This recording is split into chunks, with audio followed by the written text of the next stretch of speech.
This episode's Beer of the Week is Lagunitas Brewing Company's Hop Stupid Ale. It's a massively dry hop double IPA that clicks on all cylinders. It's a sweet beer, but not quite sticky. And on this episode of MMA to the Max, we discuss the results of UFC Shanghai, as well as preview next week's upcoming doubleheader of the Ultimate Fighter finale and UFC 218. Stick around. The following podcast is a W2M Network original production. Visit W2Mnet.com for all of our other great podcasts, plus news, reviews, articles, and opinions from the worlds of wrestling, video games, football, and entertainment.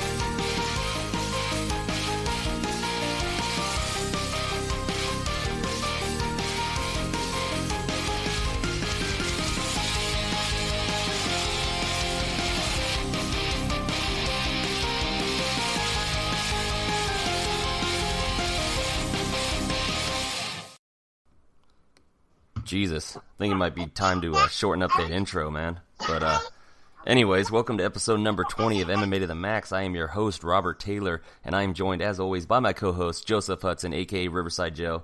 How you doing tonight, Joe? I'm doing phenomenal tonight. How are you doing out there in MMA fan land?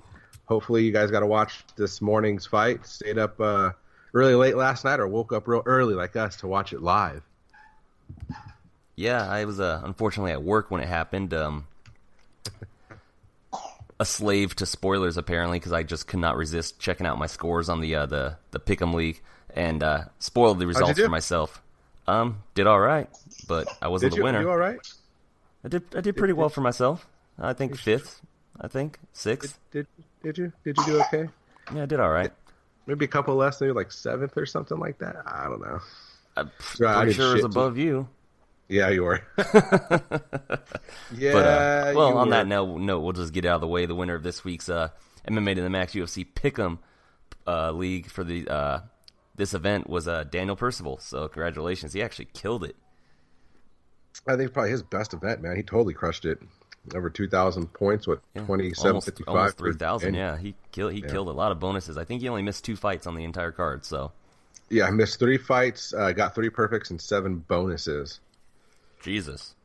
Yeah, he did his work killing it, which I got 6 fights right, 2 perfects and 6 bonuses, but that's kind of what I'm doing. I'm trying to chase the bonuses and see if I can make up some points here, man, because overall I am getting my booty handed to me.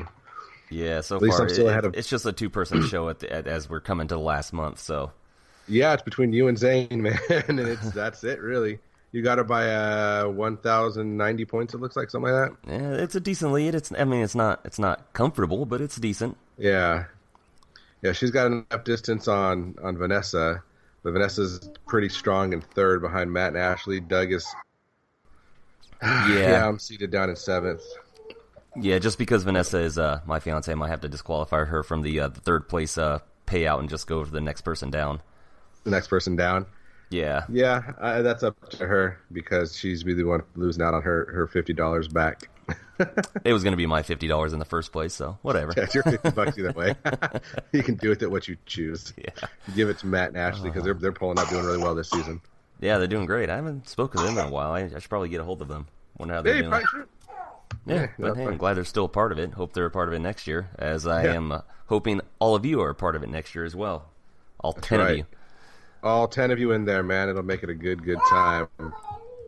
So, damn it, no, this was actually another really strong outing for the UFC Fight Pass events. Their Fight Pass shows are usually some of the best that they put on. So, when everybody's like, screw Fight Pass, we're not going to get that. They already get enough of our money for pay-per-view. It's shows like this where it's like, man, you get Fight Pass unless, you got a rooted Fire Stick or something like that where you can watch it on there, but we don't condone illegal activities like that. So, no, not at all. And again, whenever you look at these Fight Pass cards, again, that's where you're going to find some of the up and coming fighters, the people you haven't heard about, and then you hear Robert and I being like, oh, this fighter is someone, and you're like, I never even heard of that guy. Well, watch the Fight Pass cards, watch the Fight Pass prelims, and you'll see these younger fighters or newer to the UFC fighters develop, and you'll start to know who they are, and it won't be such a big shocker to you when they come out and perform as well as some of these guys who we'll get into later tonight did. Fighters such as Zabit Magomedsharipov, who absolutely destroys Shaman Moraes. How many times did you practice saying Magomedsharipov? Because dude, that was if you remember the last time he fought, we talked about that show, and I nailed it first time. Remember, you were impressed. I'm still calling him Zabit, and I'm not even sure I'm pronouncing that right. But that guy is a beast. Zabit, he's a beast.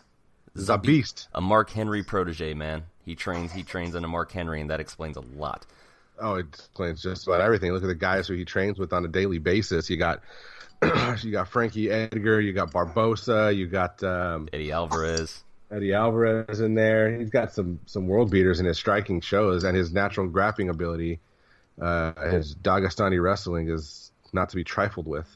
Yeah, and he after his dominant win with a beautiful anaconda choke with 30 seconds left in the fight,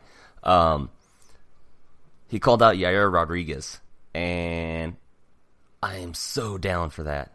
That's a perfect call out, man. That is a great call out because he's right outside the top 10 after that loss to Frankie, but he's still dangerous enough to where a win over him would be very impressive. Yeah, he's still dangerous. He's young and he's got a decent name because he did KO BJ Penn, and then he fought someone like Frankie Edgar, so he's got a name, which is a good fight for Zabat. Yeah, no, I agree, and it's a testament to how bright of a future I believe he has that we're opening up the show talking about him instead of talking about anybody on the main card, including the main event. I think this kid is a future champion. I really do. He's 6'1" in the featherweight division, and he knows how to use his reach. He knows that he's one of your favorites, uses range. Yeah, that's right. Good footwork, distance management, all those cool little tricks. When it's done properly, like Zabat does, it's one of the most beautiful things to watch. Oh yeah, and his ground game is just impeccable. Everything he showed off against Moraes today, was it today? It's still today, right? It was this morning. It was our time this morning, yeah. Our time this morning, yeah. Everything he showed, man, just his transitions. He knew he wasn't getting anything on him when he had him in a mount. His punches weren't getting through, so he kind of slid off a mount, went knee to belly, and used his other knee to try to trap Moraes' other one of his free arms so that he could get his punches through. It was just beautiful work. Yeah, he was working like a crucifix.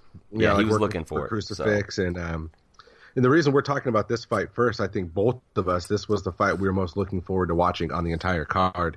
Even if Silva didn't fall through, to me, this was the fight to watch. This is a guy to keep your eye on, to look up his fights on YouTube, take a look at him, because the guy is an absolute animal. Again, he's huge in height for featherweight, but yeah, dude, he's a beast.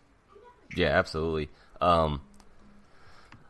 Speaking of Silva, man, who got pulled from this card, main event became Kelvin Gastelum taking on former champion Michael Bisping, and I can't help but think that the result was going to be the same either way, and I don't know, man. When Bisping was announced as taking Silva's place, as saving the main event once again, like he did before when he got the title shot against Luke Rockhold, we all praised him as a warrior. We all praised him as a man's man, a man's fighter.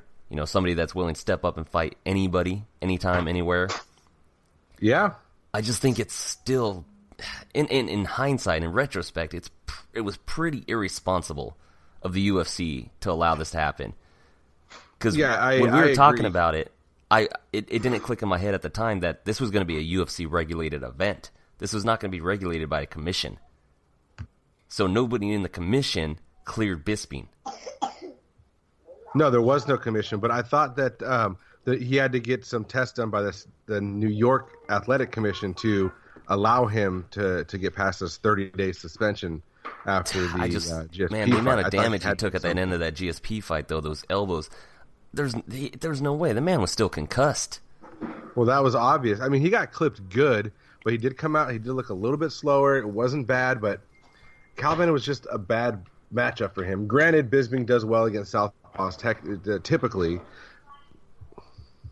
but Gastelum was just too young, too quick, way too fast, and his head movement was just slipped those punches at the end that Bisping was throwing. Ah, that was a beautiful counter that finished the fight. So nice. Beautiful.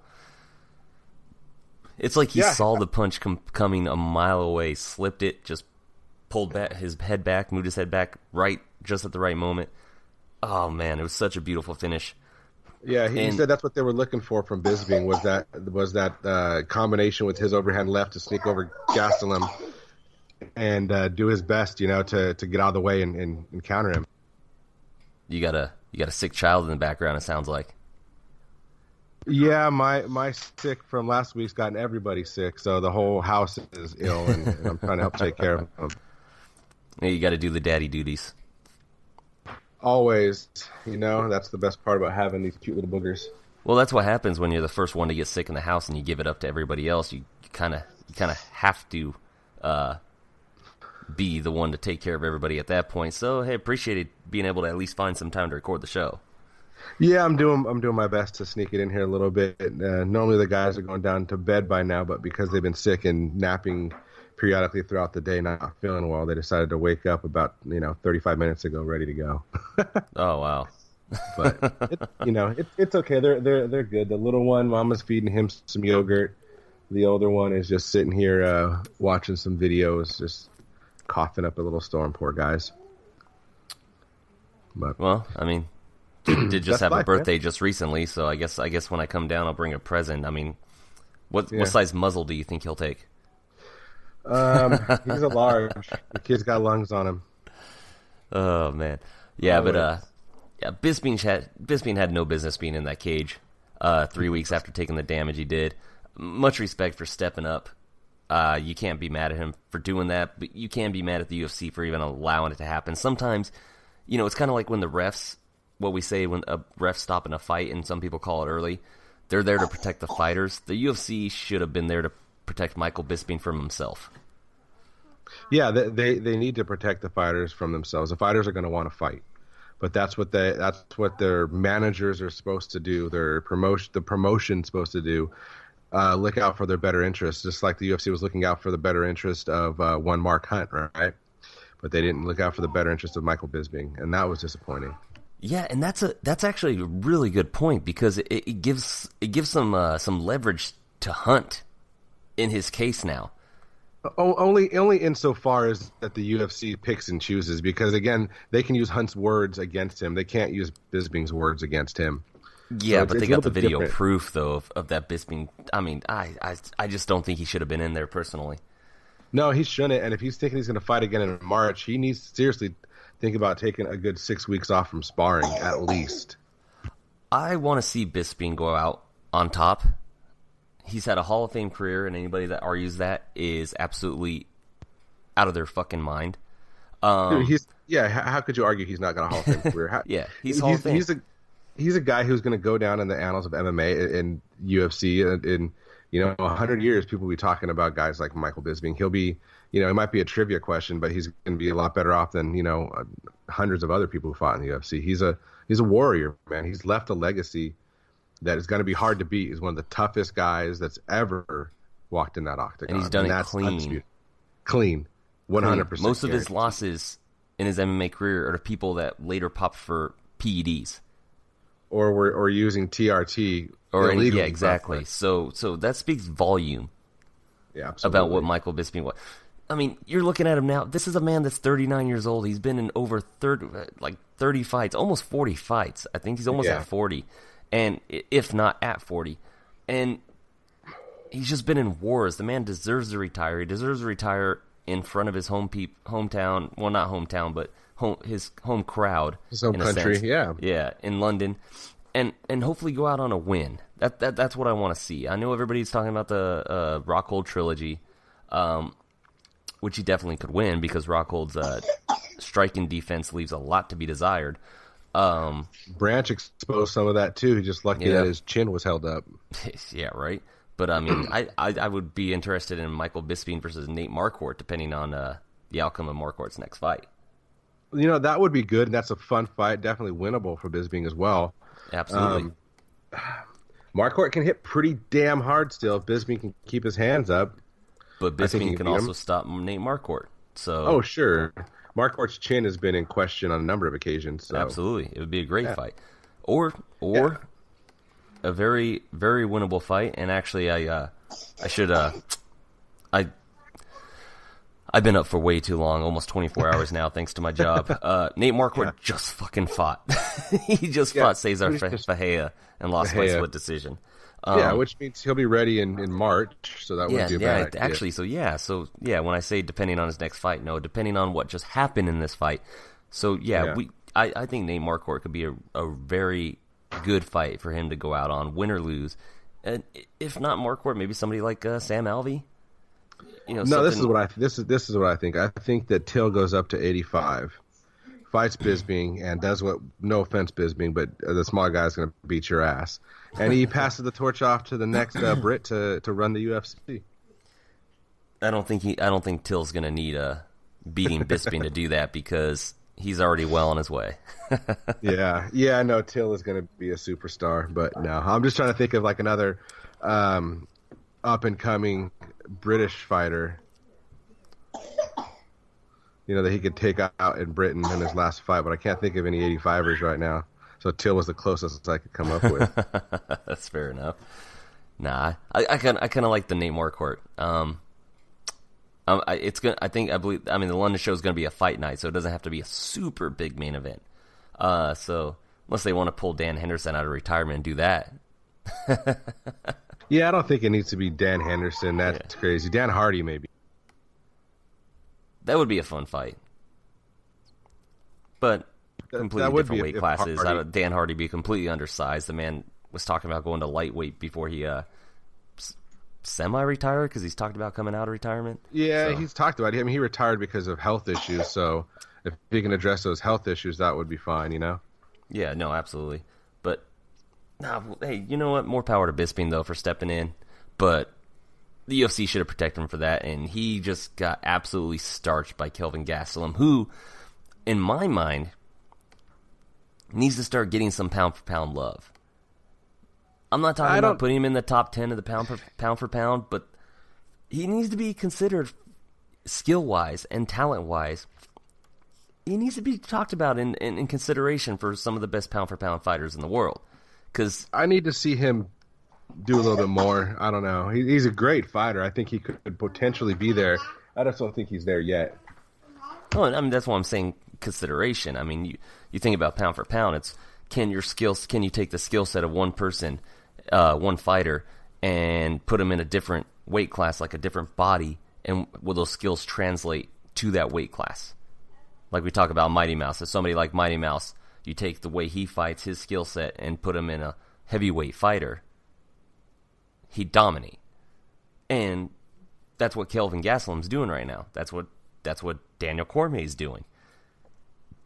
Yeah, I'm not completely blown away by the complete package of what he has to offer. I know his potential is there. I get what you're saying. I think you're reading into what he could possibly do. But someone who's going to get talked about in the pound-for-pound list can't get completely dominated by a Chris Weidman. Well, he didn't get completely dominated by a Chris Weidman. I mean, he give it 5 more seconds in the first round, and Weidman was knocked the fuck out. Yeah, but that 5 more seconds didn't exist in real life. Who walked away with their hand raised, baby? Scoreboard. No, that's true. That's true. Scoreboard. But I mean, let's be fair. His only legitimate, in my mind, legitimate loss, like decisive loss, not legitimate. Sorry, decisive loss is Weidman.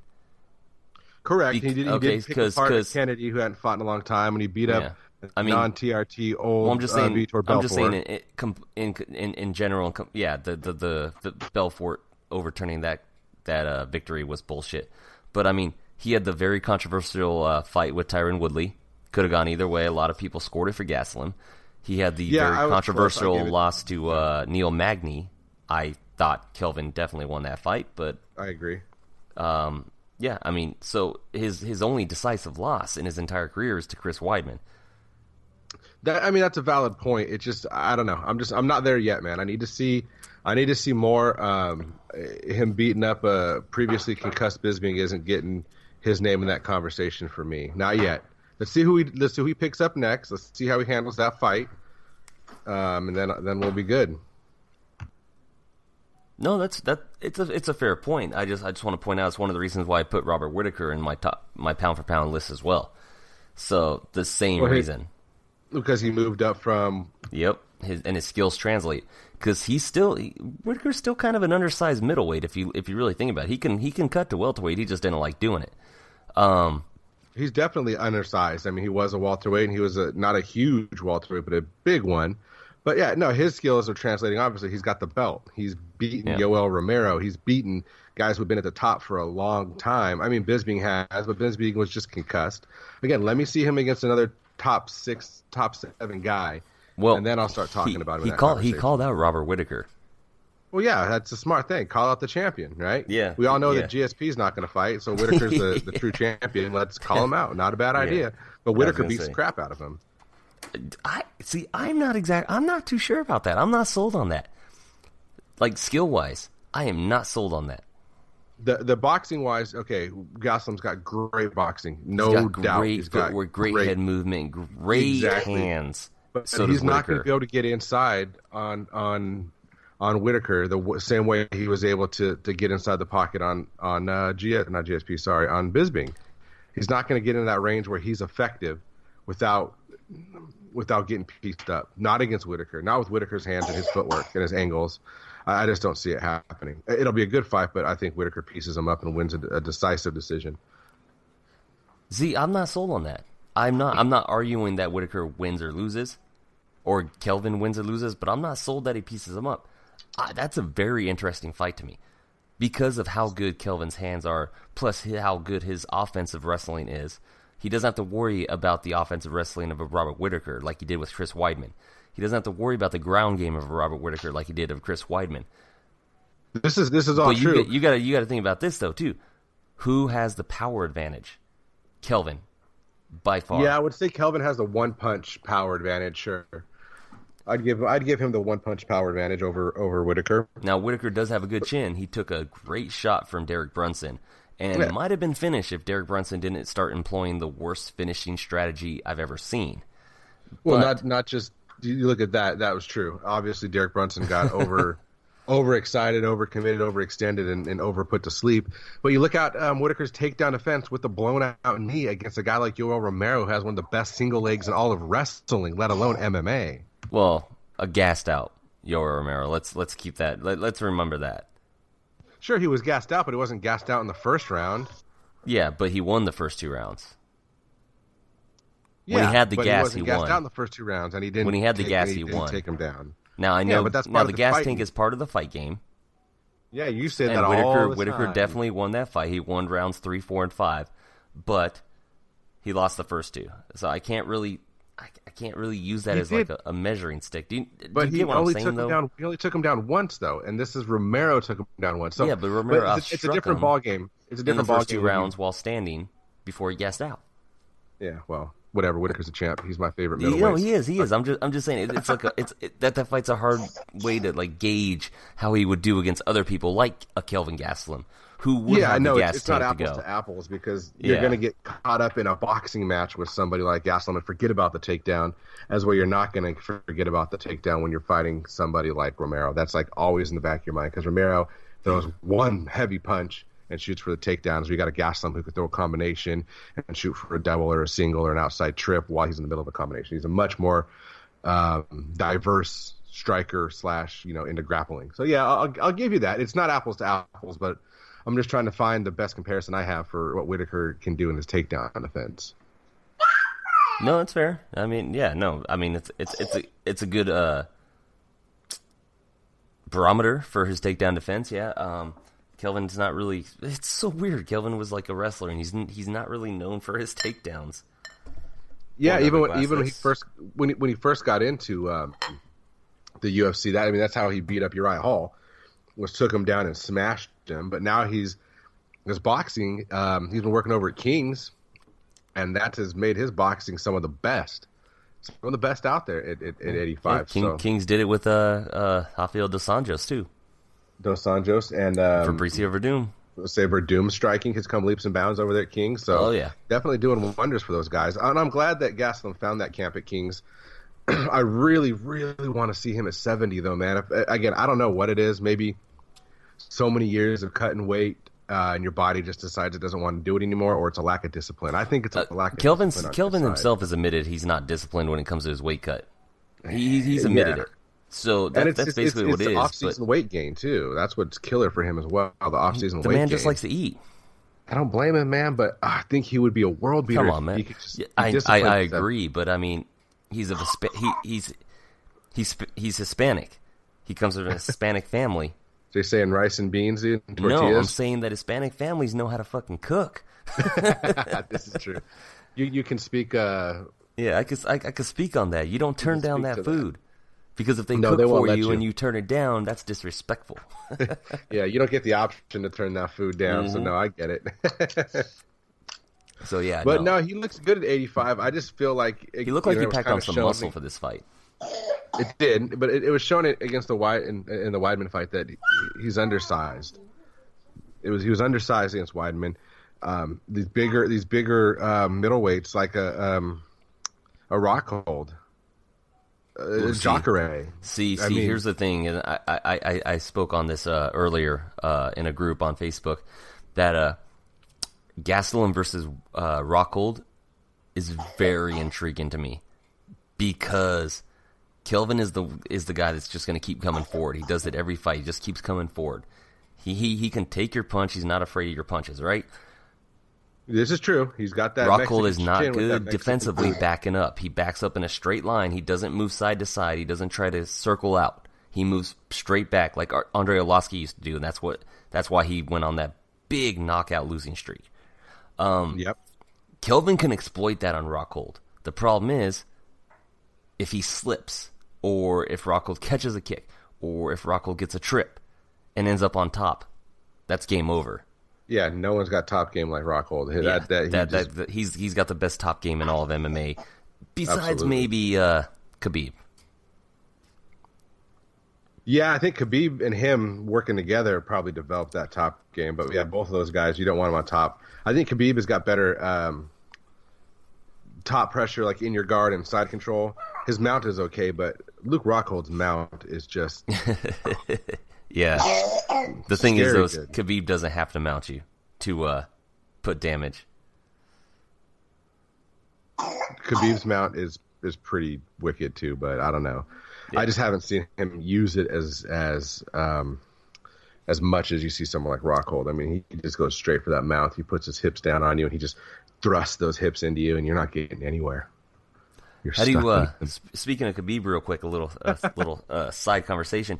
How do you feel about that post from DC talking about that Khabib said the UFC was trying to put him and Ferguson together for the 4th or 5th time for UFC 219? 219, yeah, on December 30th, the end of the year card. Yeah, Ferguson said no. Yeah, which I don't blame him, because he's got the interim title. He's got the, well, quote unquote, guaranteed red panty fight, and he's gonna wait for why risk, after everything you've done and being the interim champ, why risk losing out on that big payday with Conor, which it is.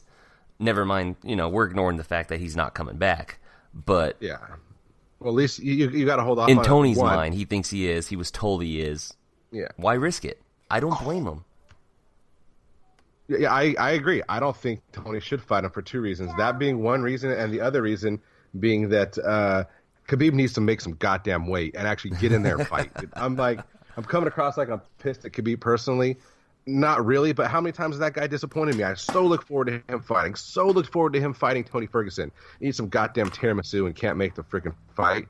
Not to mention his other fight scares and everything else that has happened to him. I was gonna say he only missed the weight for the Ferguson fight once. He only missed, and then he missed weight previously one other time, I believe. But I was gonna say reason number 3 is that fight is cursed. For some reason, that fight is cursed. Khabib gets injured. Tony gets injured. Weight issues. This, that. It's a cursed fight. I don't think it's ever gonna happen. that's the best fight in the in the welterweight, in the freaking lightweight division. There's no better fight in my mind. No, I agree. That is the premier lightweight fight, and 100%. Because that's a fight that is a toss-up. Oh yeah, it could go either In way, my and mind. that would be. Yeah, I agree. I think I see Ferguson winning, but I think it could go Khabib either winning. way.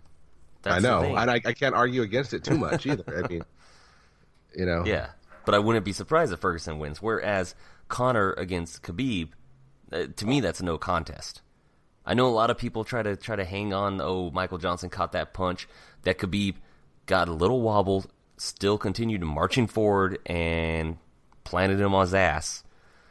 They try to hang on to that, saying, "Oh yeah, he's gonna finish him."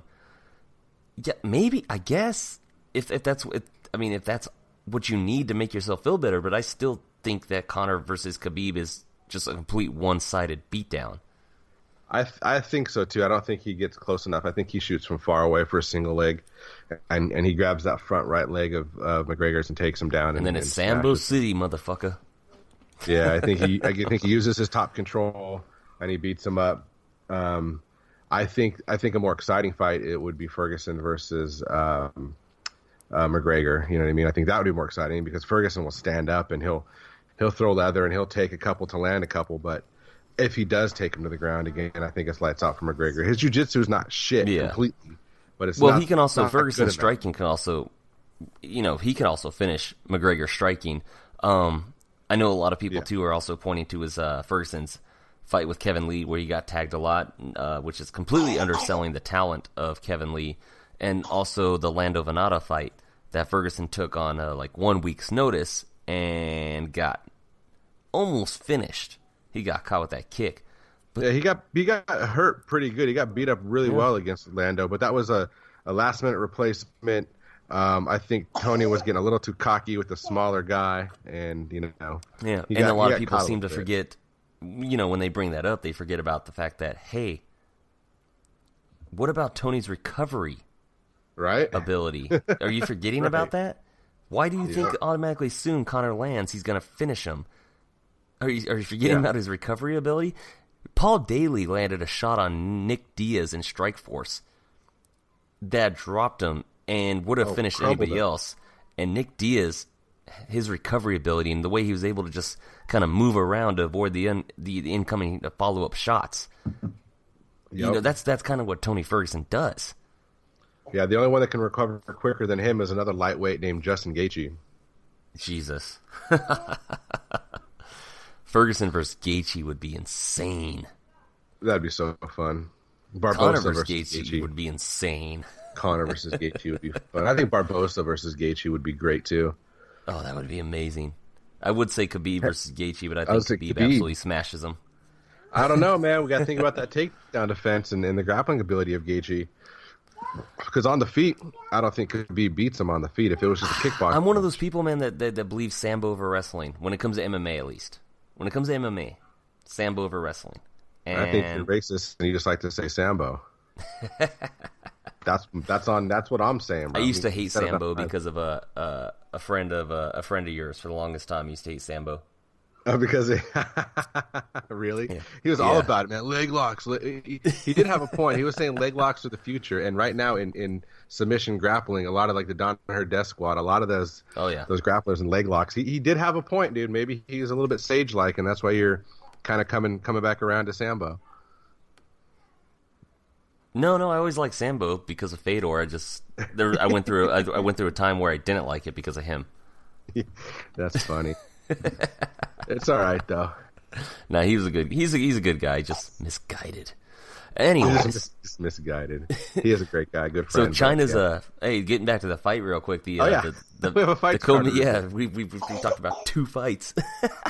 No, co-main event. The co-main event was China's basically unsung hero or sung hero, but Ling Jingliang, who's he's like China's great white hope in a sense, if you think about it. 100% is. Yeah, I mean, China's always been kind of behind the times when it comes to MMA, but Jingliang, I think he's got 1 loss in the UFC, but he knocked out Zach Otto in the first round in less than 3 minutes, and it was very impressive. Beautiful, beautiful fight. Good stoppage. Great striking on his part. Zach Otto's no slouch either, so hats off to Li Jingling. Looked beautiful tonight, man. I was really happy. I picked him.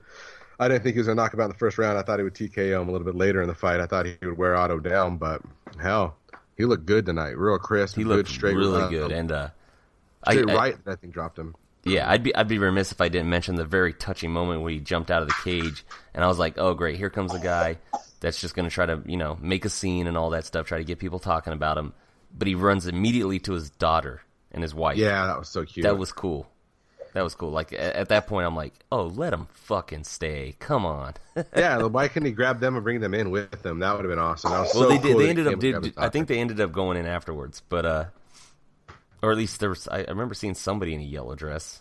But yeah, I think that was his wife. I don't know who that was. That was another woman, but yeah, she had some yellow. Yeah, but it was a really touching moment. It was really cool. Like he just being able to get that victory, that at least especially that type of victory. Yeah, that was not only in front of your home crowd, but also in front of your daughter. That's awesome. Yeah, he was the main event for the local crowd. Like, and absolutely. He lived up to his hype, man. He looked great. Speaking of hype, though, damn dude, nice setup. Hey, I'm here to help, buddy. Wang Guan, Jesus Christ, right?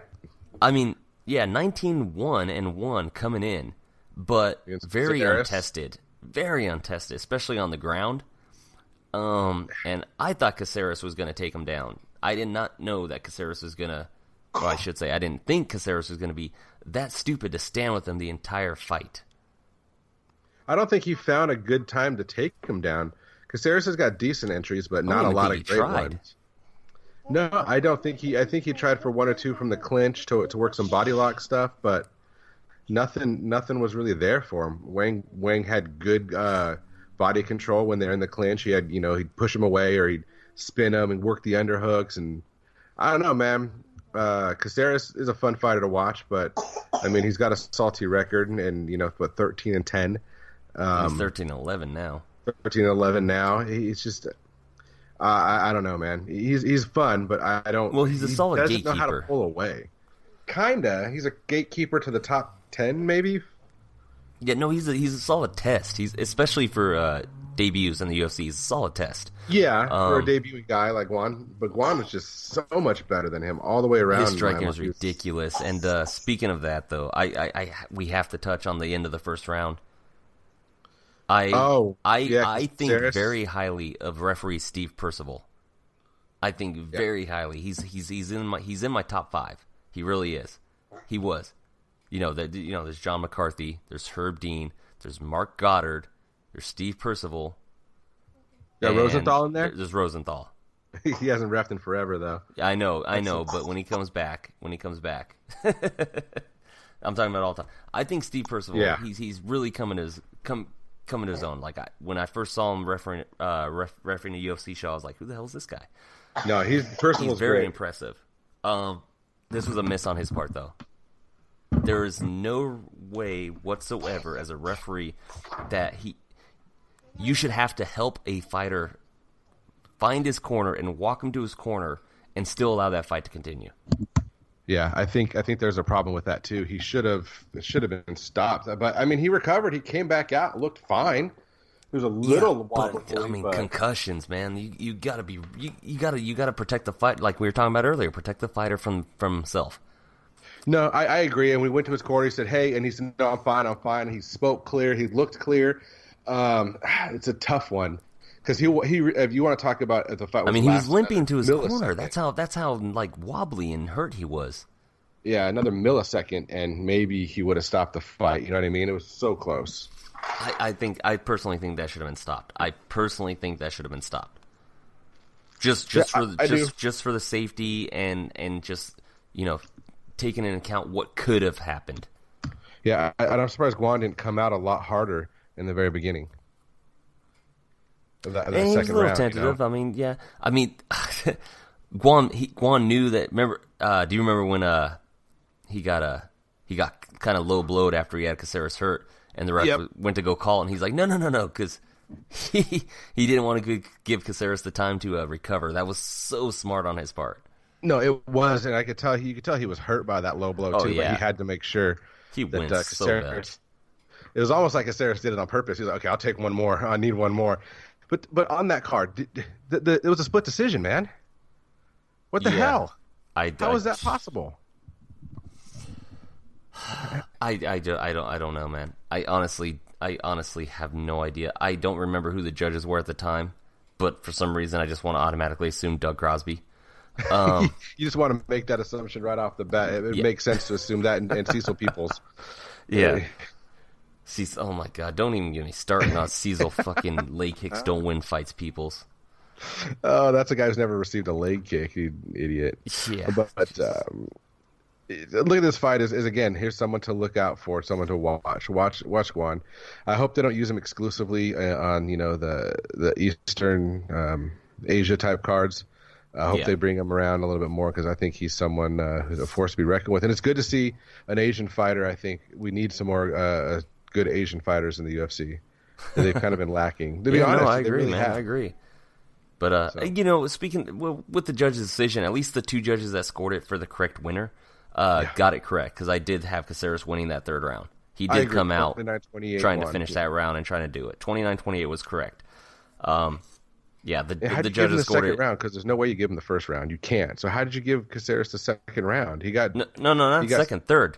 Did I say second? The judges scored at 29-28 Caceres. Yeah, I don't know how you give him the second. I don't have any clue how the judges do. I thought you were saying I gave it to him. No. I gave Caceres the third. That's it.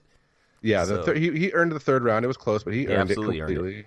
But I guess that judge is I don't know. Maybe Caceres knew the judge the way he scored. He's like, I'm gonna block this guy's fist with my face. Judges love that shit. Yeah, judges like it when you use your forehead to block a punch. Yeah. the old Diego Sanchez strategy. Yeah, the more you bleed, the more you win. Yeah. Oh man. So another hyped up fighter on this card, another guy making his UFC debut, the King of Kung Fu, Muslim Sakalov, another Dagestani fighter. Yeah. Apparently did not have the ground game to hang with Alex Garcia, the TriStar fighter, which is the only way I thought Alex Garcia would win this fight. Yeah, he looked great, man. I'll give Garcia credit. He got in. He got the takedowns. His stand-up game was good enough to get inside. I don't know. Muslim did not. He didn't look great. I expected more. I picked him to win. But yeah. I thought he would win too, because Alex Garcia is just not impressed me.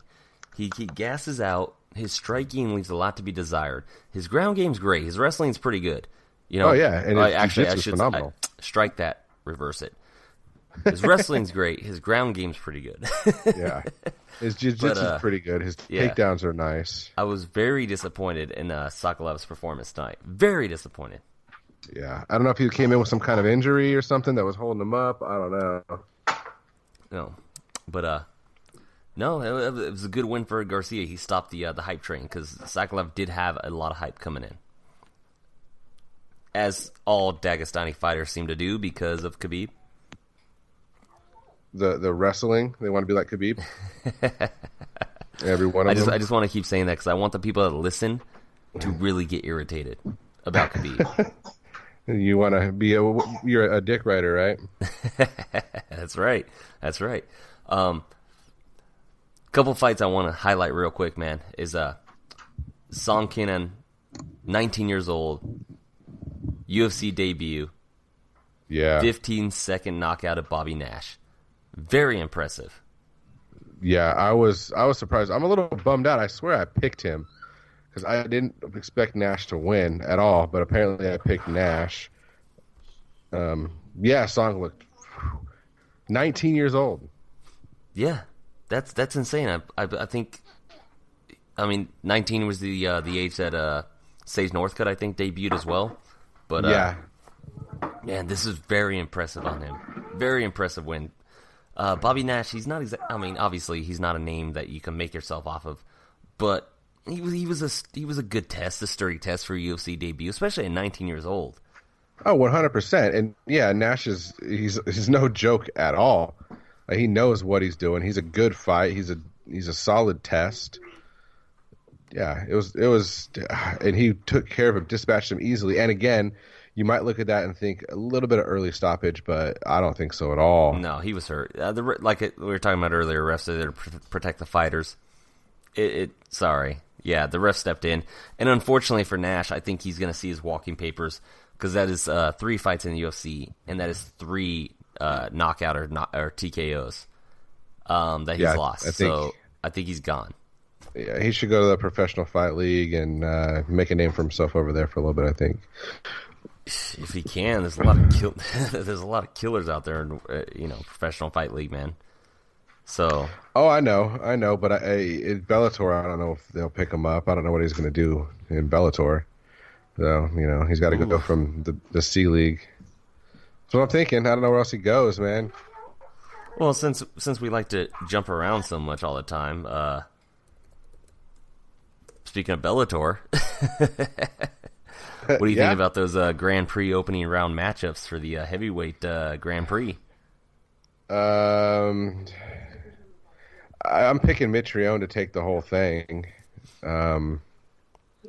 I think it's pretty shitty that they're making Bellator go through something like this instead of just outright getting it. But whatever. Yeah. So we've got the lightweights, or the lighter weight. So what is it? It's going to be. My brain is totally freezing up on me. Hold on. We got Mir versus Fedor, right? We got King Mo versus Ryan Bader. Yeah, we got Chael Sonnen versus Rampage Jackson, and we got Matt Mitrione versus Roy Nelson, which to me is really, really dumb seeding because Roy Nelson's their new signee, and you want to put him up against somebody like Matt Mitrione, and when you should be trying to force those guys into the finals. However, I'm giving you a dark horse that I think might actually win this whole thing. If you say Chael Sonnen, I'm going to drive up to Victorville and kick you in the nuts. No, sir. But okay, so your dark horse. Hold on. Your dark horse is going to be Mr. Tainted Meat Mir. No. Oh, okay. Here you go. No, sir. Rampage. Ryan Bader. Okay. Yeah, I'll give you that. That's not that dark of a horse. It's really not that dark of a horse. I think Ryan Bader takes this whole Grand Prix.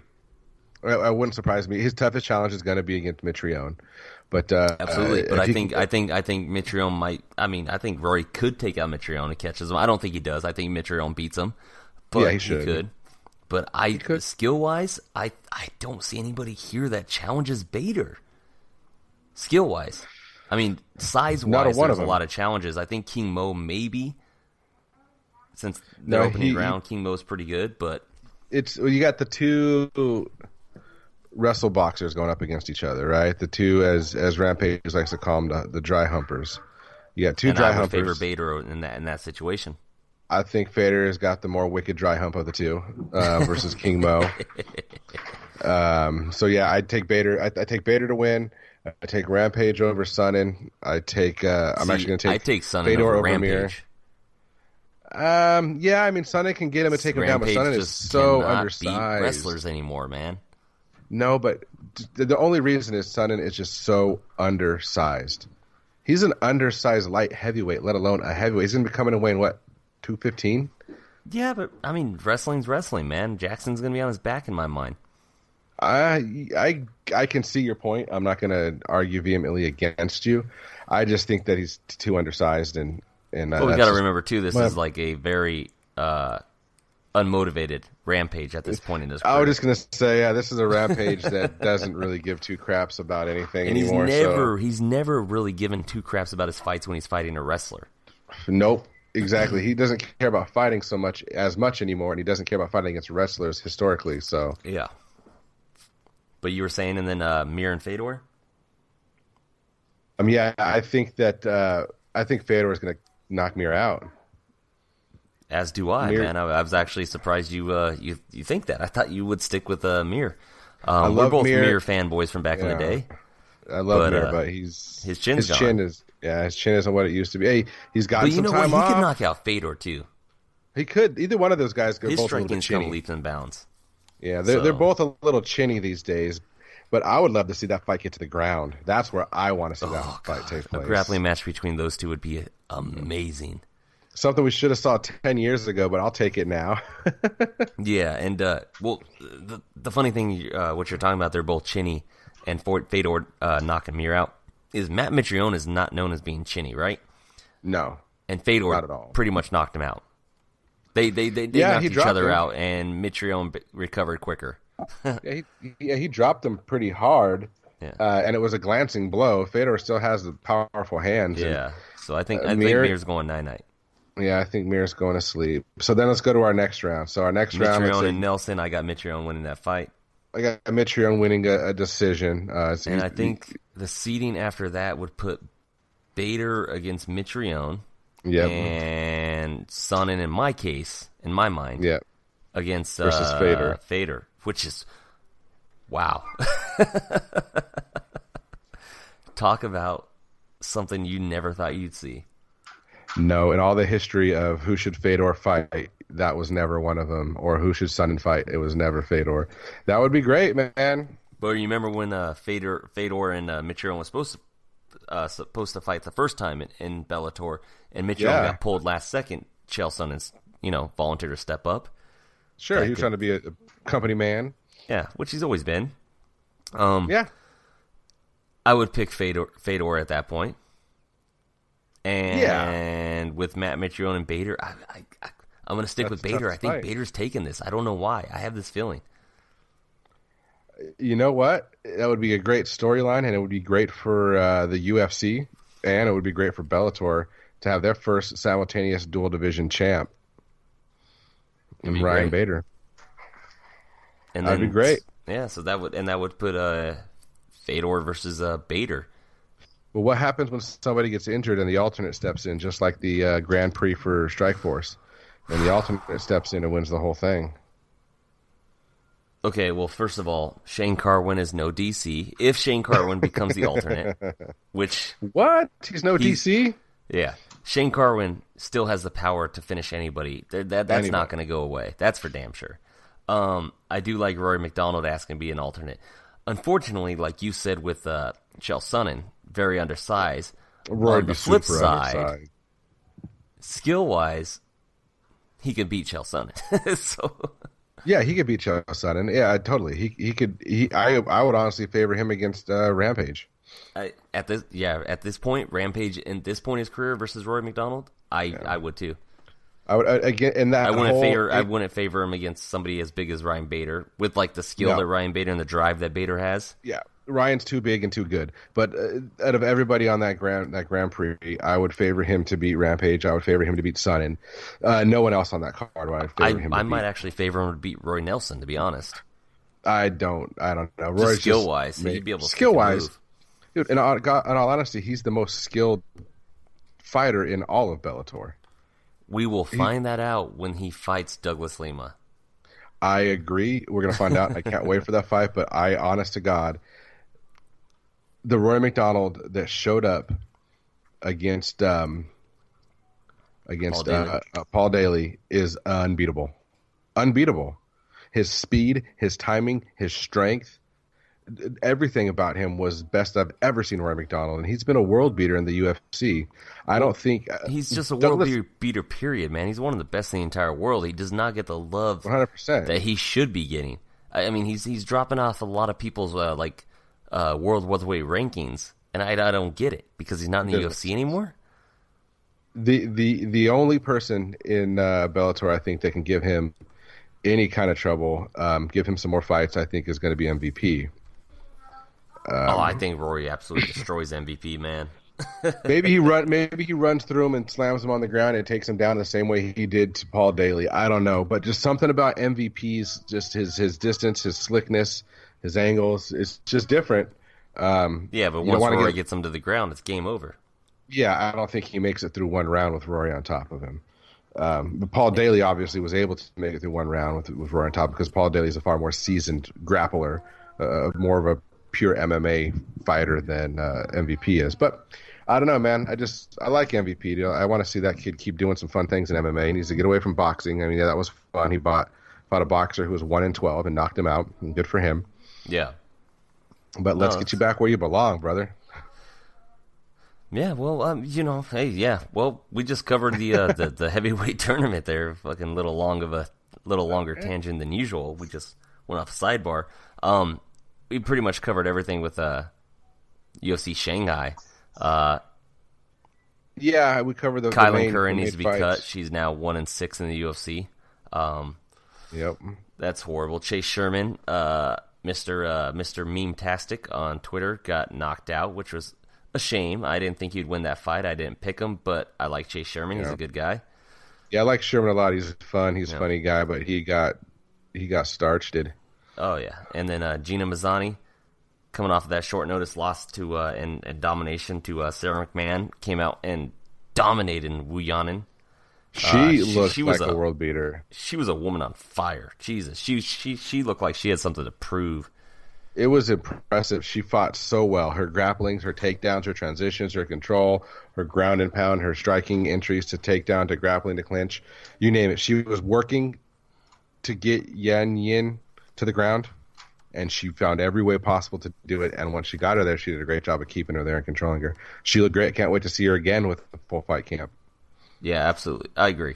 Absolutely. But we're gonna finish the show up with the talk of the Ultimate Fighter finale. Well, you know what? There's not really much to talk about. Not much to talk about yet. Yeah, I mean, you got Joe Soto versus Brett Johns. That's the fight that's announced so far. That's a fun I think we're both looking forward to the most. Yeah. Joe Soto, former bantamweight champion in Bellator, their first bantamweight champion. I take that back. Their first featherweight champion.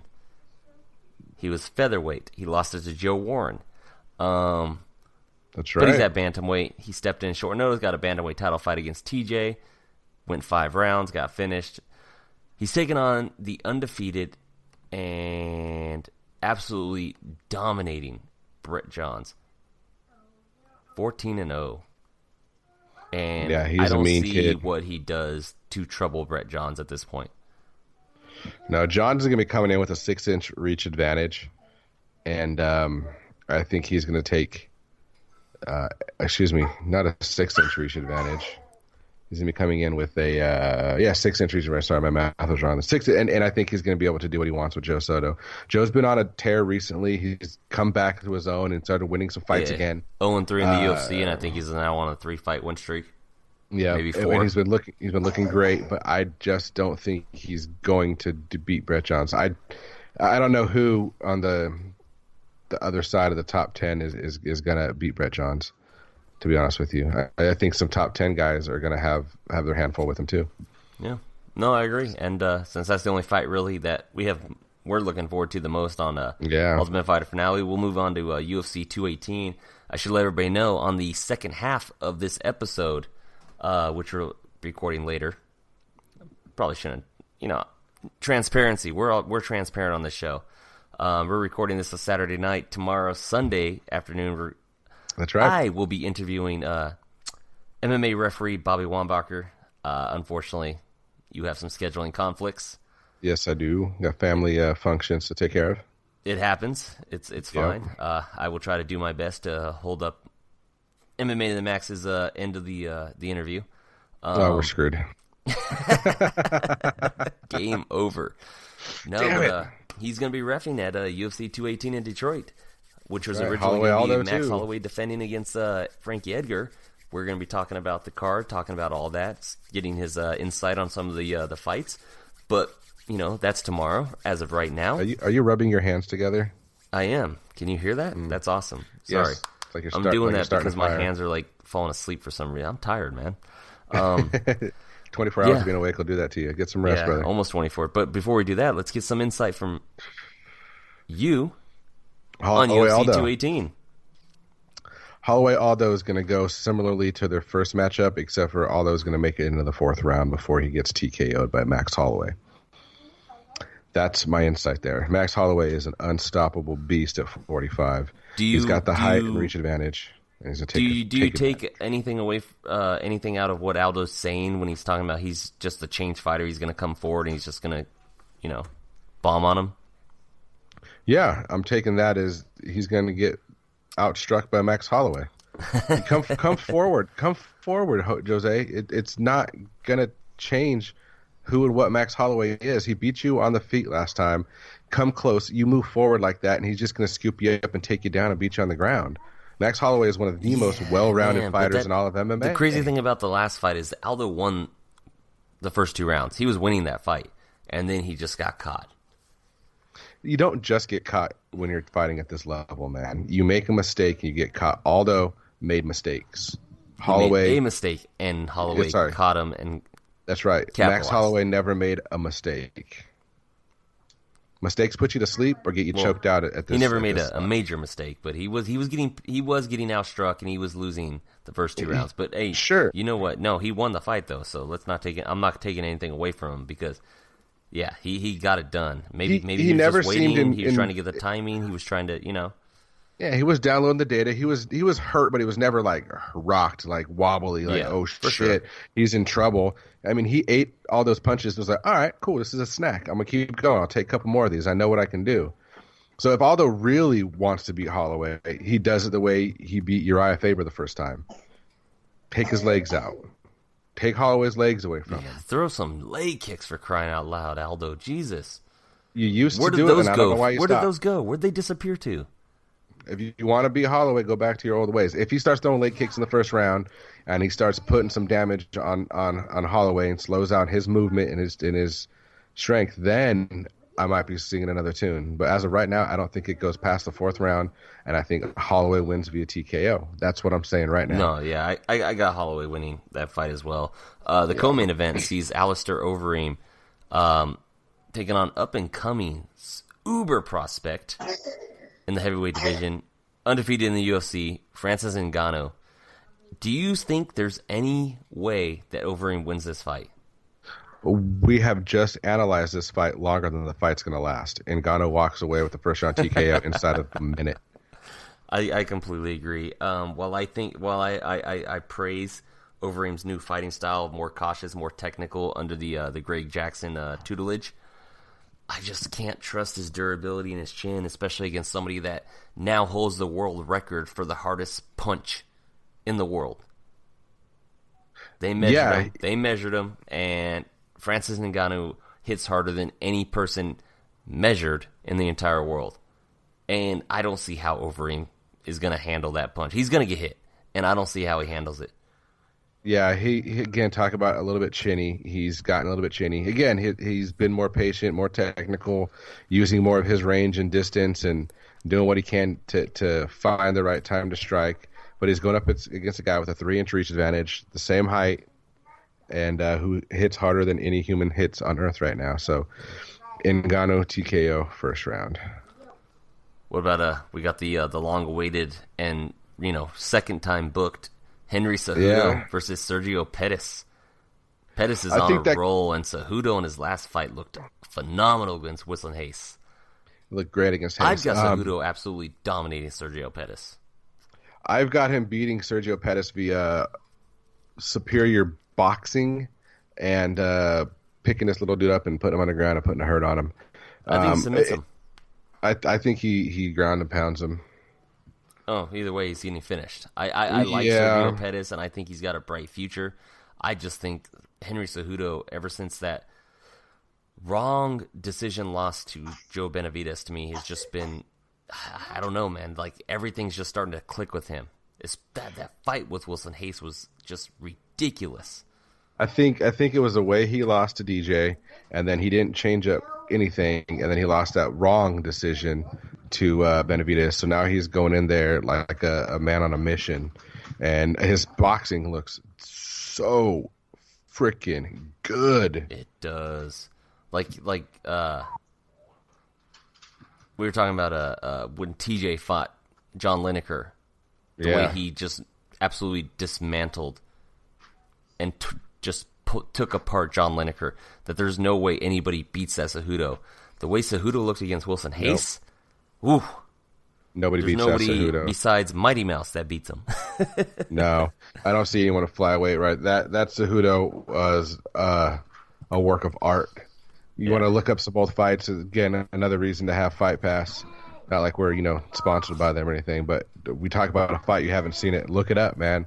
Cejudo versus Wilson Hayes was a fun one. Cejudo is again a masterpiece, a work of art, a Mona Lisa.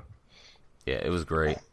Another fight. I know we usually don't just go through every fight on the main card, but I mean, there's for the most part, this Ultimate main card Fighter is worth coaches Eddie Alvarez, Justin Gaethje.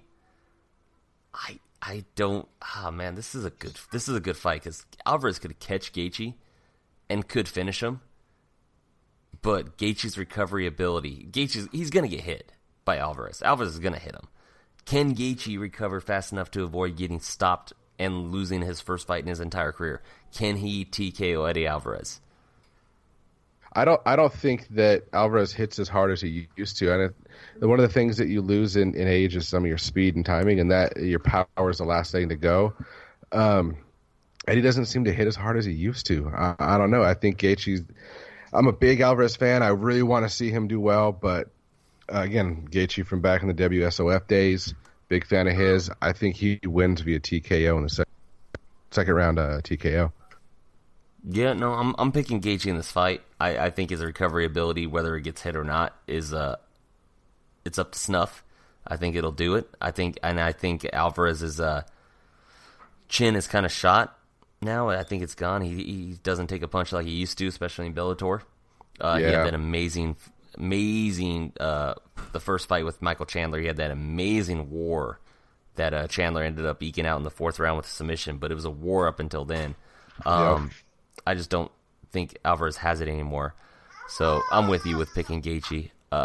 We also got Tisha Torres, Michelle Waterson. We're gonna skip over that real quick because we kind of gotta wrap this portion up here. But I want to highlight a Fight Pass preliminary fight. Jeremy Kimball taking on the hometown guy, for me at least, the High Desert's own Dominic Reyes. Dominic Reyes made He made his name off a viral video, as everybody remembers. We talked about it when he made his UFC debut. The man was showboating. Reyes said, "Fuck you," and knocked him out with a head kick. Got the UFC call, beat Joaquin. What was his name? Joaquin Christensen, I believe. Christensen, yeah, that sounds right. Yeah, in like 29 seconds, absolutely destroyed him. Just destroyed him. Got performance of the night, and he's finally back now, taking on Jeremy Kimball, who can take a punch. If anything's been, if he's shown anything in his career, he can take a punch. He did get finished in the first round by Marcos Rogerio de Lima, but he did take a lot of shots before then. And his last fight, he TKO'd Josh Stansberry. So he's got heavy hands, but Dominic Reyes is going to put him away in the first round. Dominic Reyes is just on another level from a lot of people in the light heavyweight division. 5-inch reach advantage with more sound technical striking than Kimball has, in my mind. I think he's going to use his distance, and it's not going to go well for Jeremy. I agree. I got Reyes taking it. And another fight real quick. I totally missed this fight. David Tamor and Drakkar Klose.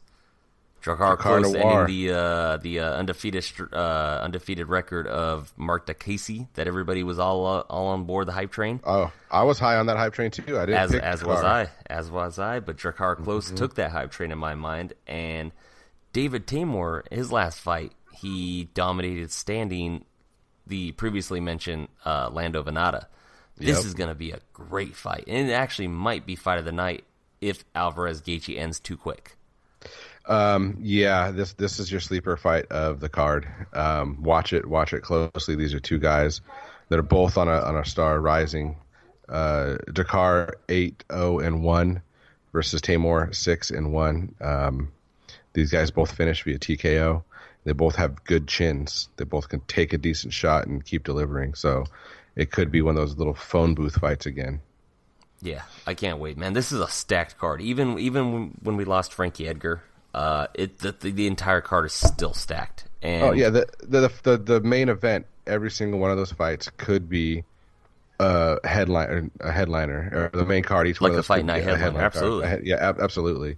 Easily. So yeah, this is a great card. They're really finishing the year strong, the UFC. Dude, you even got like on the preliminary card on Fox Sports 1, Charles DuBronx Oliveira and Paul Felder could be a Fight Night main event. Yeah, no, that's going to be a fun fight. Charles Oliveira is always fun to watch. Cowboy Oliveira, his disrespectful not making weight ass is fighting Yancy Medeiros. I don't like Charles Oliveira at all. Or excuse me, not Charles, Alex Oliveira. I don't like Alex Oliveira after what happened with Brooks. But he's probably going to win that fight, though. Talks shit.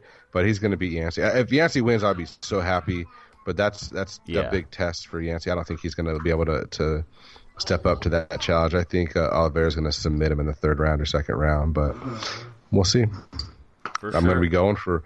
I'm going to actually pick Oliveira, but my heart's with Yancey.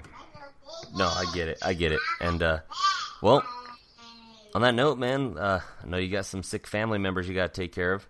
And yeah, I apologize for the coughing and a little bit of noise there. Little happy man. Kids we're making, dude. I appreciate your all patience through this. So, well, you know what? Well, there's going to be a second half of this show. Unfortunately, like we said before, you won't be there. Yep. We're gonna miss you. At least I will, because it's gonna be interesting. I think MMA ref Bobby Wombacher. So yes, before we get to that, Joe, why don't you shoot out your social media? Yeah, you want to get a hold of me, you can get a hold of me on Twitter at JoeHud45. Best place to get a hold of me would be Twitter and Instagram. My Instagram is MMA to the Max Joe, and as always, it is the number 2. Glad you clarified. I'll give out my social media when I close out the show after the interview. No point in doing it now because you won't remember it when you're listening to the interview. So you're not going to remember my social media too, guys. Write it down. I'm really needy. All the attention you can give me, the happier I'll be. Oh, please be my friend. Well, on that note, Joe, hey, appreciate you making time during your sickness, your family sickness, to do the show, man. It means a lot. Yeah, I'm always trying. Everybody, look out for it next week, UFC 218. We will be live in front of each other recording the show. We are promising that it won't go as bad as the last 2 times. We will be sober-ish. So, all right, yes, Joe. Sir. Well, all right. I will let you know how the interview goes. When I conduct it, man. We will talk to you soon, though. All right. We'll see you guys. Enjoy the interview.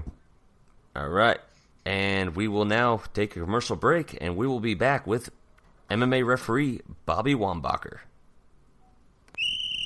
It's game time, boys, and we know football. Football to the Max is the podcast for you if you want in-depth analysis over the NFL and college football.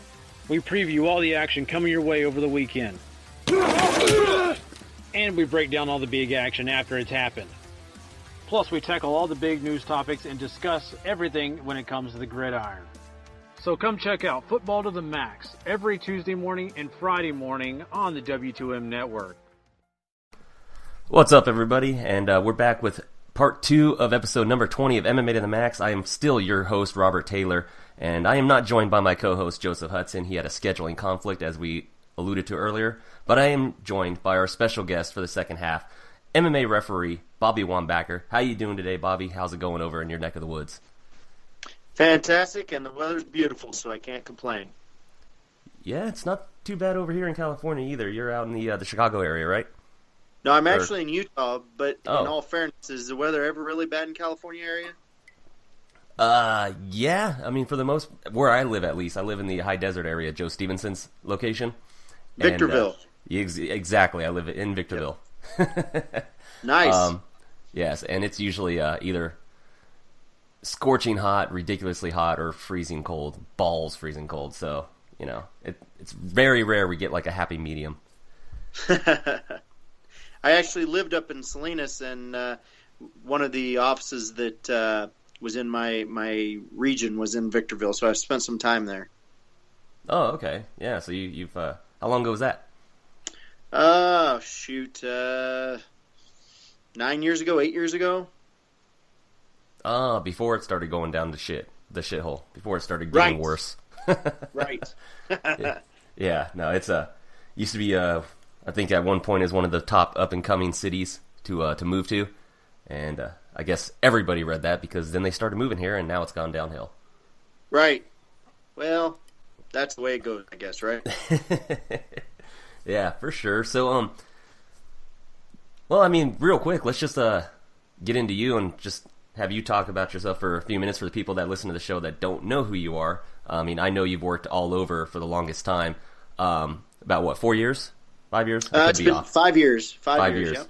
Yeah, but you've worked in Bellator, you've worked in Legacy, RFA, which is now LFA together. What got you into becoming a MMA referee? Because I know you were training before that. Correct. I actually had to have a cyst removed from my left shoulder blade, and I didn't take the medication that I was prescribed to take, and it got infected, so they had to reopen it up, and they had to leave it open, and they said that I couldn't roll or grapple for 6 months, and I didn't want to be out of the sport that long. So when I had lived in California, I'd lived in Salinas before, and then I lived in Hollywood right before that, and I actually picked up a flyer for Herb Dean's referee course, and I had kept that and thought, well, that'd be interesting down the road or whatever. And little did I know down the road was then. So I followed back up with that, and a couple months later I was in Pasadena taking my first referee course, which I will say I did fail. Majority of the people actually failed the course, but I was not prepared for it. I thought I knew everything about the sport and about reffing, and boy, I couldn't have been more wrong. So yeah, a lot of people say, "Oh, I could do that, and I agree. If you put the right training and hard work into doing anything, you can do it. But it is very challenging, and it's very tough. So, and I'm actually one of those people that was always saying that before. So, I mean, what would a referee course consist of? I mean, I've looked into it myself, but just for the show. Sure, and I do want to follow back up. I have went back and passed Herb's course several years ago, and I've passed 7 others. So it kind of sounded bad when I said I failed it, but just being honest, I did fail the first time I took it. I mean, well, considering you're doing it, I was just assuming that everybody would put 2 and 2 together. Yeah. You know, the courses are similar in many areas, and they're different in a few. But typically, it's a two-day course, and your first day is more rules, watching fights, going through the policies, procedures, things you would do in the cage, steps you would take, things like that. More of the book smart stuff, and that's the stuff that I passed easily the first time, and a lot of people could pass that. If they know the rules and are very familiar with the sport. But the second part of it is the one where people typically fail, and that's the practical part, where you actually have to do the different holds. You got to know everything that's being done in the cage. You got to know exactly what's happening, where the pressure points are, why they're doing it, where to be positioned, and most importantly, you got to be able to disassemble it. If there's an armbar applied, and you don't know the proper way to disassemble it and the timing involved, you could further the injury if there is one, or create an injury that wasn't. So there's a lot of that stuff that people underestimate, I guess. I certainly didn't take that part serious. I thought if I knew the rules and knew everything about the sport, boy, how could I not be an effective ref? But I quickly learned that the importance is day 2 is probably it's not probably, it is way more important than day 1. Yeah, that's good information to know. I mean, yeah, I was one of those people that thought, man, I'd be a great ref or a great judge, even just based off some of the judging decisions that we've seen over the years. But the more I thought about it, man, there's just a lot going into being a ref. That's a lot of stress that's on your shoulders, being that third man in the cage, responsible for 2 people's livelihoods. It is a lot of pressure, and and it is not for everybody. I've mentored a lot of people that have thought they could be refs, and some have succeeded and been doing very well. But you have a lot that get in there, and they it looks like it'd be easy, and it is not easy. I mean, you've got to know every rule that the ABC has. You got to be in the right position at all times. You got to like you said, it's their livelihood. When you get to the upper levels, a bad call could be a difference between a big paycheck and a very small paycheck, which, some of those guys, and women, that's all they do is a fight. That's their job. So, being accurate, there's always human error in everything, but as a referee, there's no room for human error. You've got to be accurate and on point every time, because the one time you don't, it's going to cost somebody. Yeah, and I can't imagine that with the recent rule changes, with different states not adopting them, picking and choosing, which to adopt, that's got to make it a lot harder for referees, and especially the fighters too, as we've seen with the Weidman-Mousasi situation and other fights. So, I mean, would you say it might be a little more difficult nowadays for somebody to get certified and pass the training for a ref because of all the different rules that are now in effect? I wouldn't say it's because of the different rules, because the rules part anybody can learn. And what you do in the course is you go by the unified ABC rules, not state by state. So, like you said, the states all haven't adopted the rules, and so if you know what rules are in your state, you could pass the test and get licensed. But that doesn't mean you can pass the ABC test. And every state is different. So, and also, if let's say you get licensed in California, that means you're licensed in California. Getting licensed in Nevada or Washington or Oregon or Idaho or Utah or New Mexico, there's no guarantee of it. Every place operates differently. So you could get licensed in California and be doing a good job, and nobody else would give you a license because you don't live there. So having the unified rules, they should all be the same. And it is a struggle for a ref and a judge and fighters, more importantly, because some of those people are traveling, and what's okay in one state that they're coming from isn't okay. And when they get there and find that out, that could change their game plan. So it's certainly frustrating and difficult for them. And the part that we don't even think about is the fans. If you're watching fights on TV and this rule is not okay in this state, and you see it, and then the next weekend you see one and it is okay there, and you see it, you're confused. If you're not a hardcore fan, you're someone just new to the sport trying to get involved with it, it can create a very large confusion, and not knowing what's going on, and then not knowing if the rules are the rules. And I can imagine that would be very frustrating for a new viewer. So it's very difficult for everybody involved, fighters, refs, judges, fans, everybody. Yeah, and no, I completely agree with that. My co-host and I, we make it a point when we review the shows to kind of point out whether or not this was in a state that has adopted the new unified rules, just so when we're discussing the fights, people kind of understand where we're coming from. But it's very difficult, especially I like the point you made about the new fans coming in, especially the ones that people like Conor bring in or Brock Lesnar brought in, stuff like that. Yeah, they're not going to know. I mean, you try to have a discussion with them, and I've seen it in like various Facebook groups and even on Twitter, where there's just arguments over whether or not this should have happened or if that was illegal, because not all the states have adopted the rules. And I think it's actually doing more harm to the sport by not having all the states come together and adopting every single one of the new unified rules. So.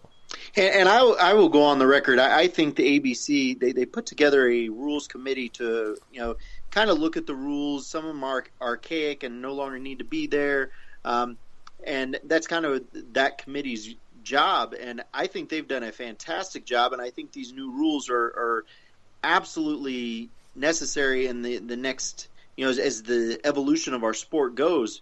Our sport's still fairly new. It's only been around, 20, 30 years, where, football's been around how long, basketball, baseball. I mean, it's still very new and it's evolving. And, these new rules, I think, are absolutely on point. And, I don't know why everybody doesn't adopt them. I know that there's political reasons and stuff like that. But when you're talking about the betterment of our sport, I think the Rules Committee has done a fantastic job with the rules that they're changing and making. No, I agree, and I've gone on record as saying I don't think the new rules have gone far enough. I'm a proponent for knees to the head of a grounded opponent, because just for the simple fact that sometimes somebody shoots in for a takedown, the guy sprawls out, but he's still the guy that shot is still holding on to his leg, and it's just a stalemate right there till the ref breaks it up. You allow a knee to the head of the ground opponent, he's going to think twice about staying there and trying to hold on to that leg.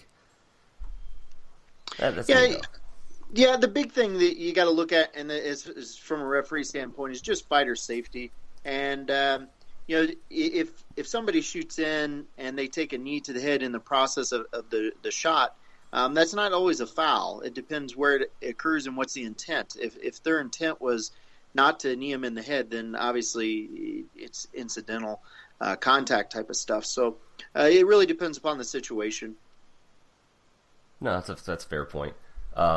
Not like the Eddie Alvarez Dustin Poirier situation, which I don't know. I kind of think Alvarez just in the moment, but probably should have been a DQ. Would you have called a DQ on that fight? It's been a while ago. I remember watching it, and I don't remember. I do remember the knees, and I believe, in everybody's opinion, Poirier was winning the fight. I don't remember specifically. What I will say is, of the fights I've watched of Eddie's, he's not a dirty fighter. So I tend not to believe that it was intentional, just based off limited information. But I forget the fight as far as where they occurred, how they occurred, and stuff like that. That's fine. Real quick before I ask you a question that you've probably been asked a million times by now in the last couple weeks, but aside from yourself, who do you think is some of the best referees out there? Oh man, you got Herb Dean and Big John. They've taught me so much, and they're obviously at the top. And anytime those two guys speak, I listen, and I just got a ton of respect for those guys. Then you got Kevin McDonald. He's out on the East Coast. He doesn't get as much recognition, but he's a fantastic referee. Does some UFCs in Brazil, and then I know on the East Coast and stuff, and he does a lot of Bellator work. So he's a really good one. And then obviously you got Mark Goddard. His work speaks for itself. And then in local California guy, you got Mike Beltran. He's a really good referee. I got respect for him as well. So, and Jason Herzog as well. He's from California. So there's several very good referees, and someone. Like I said, you get Herb and John talking, and if you're not listening and you're a ref, then you're an idiot. That's a good point. I'm glad you brought up Goddard, because he's somebody I hold in high esteem, high regard when it comes to refereeing. I think he's one of the better ones out there. Like he's starting to work his way up into Herb Dean, John McCarthy territory. Sure. So with that said, the Conor situation. How do you think? How do you feel about that as a fellow referee? How do you think Goddard handled it? What do you think should be done or should have been done at this point? Well, what I will say about that is I think Mark handled that situation impeccable. I don't think there's anybody that could have kept a cooler head in a chaotic situation and handled it any better than the way he handled it. The thing that people don't realize is Mark, whenever the chaos started, he didn't know if the fight was over or if the round was over. He was still trying to assess that when the unexpected guest jumped into the cage. So then right away, Mark's still having to go through his process of is the fight over? Is it the end of the round? Where are we at? What's going on?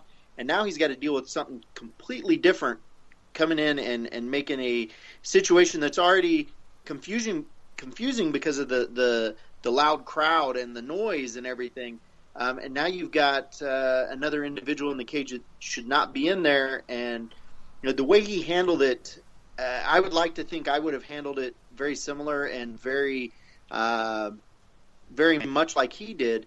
But that was pretty chaotic, and and then getting pushed, and then having the fighter get in his face.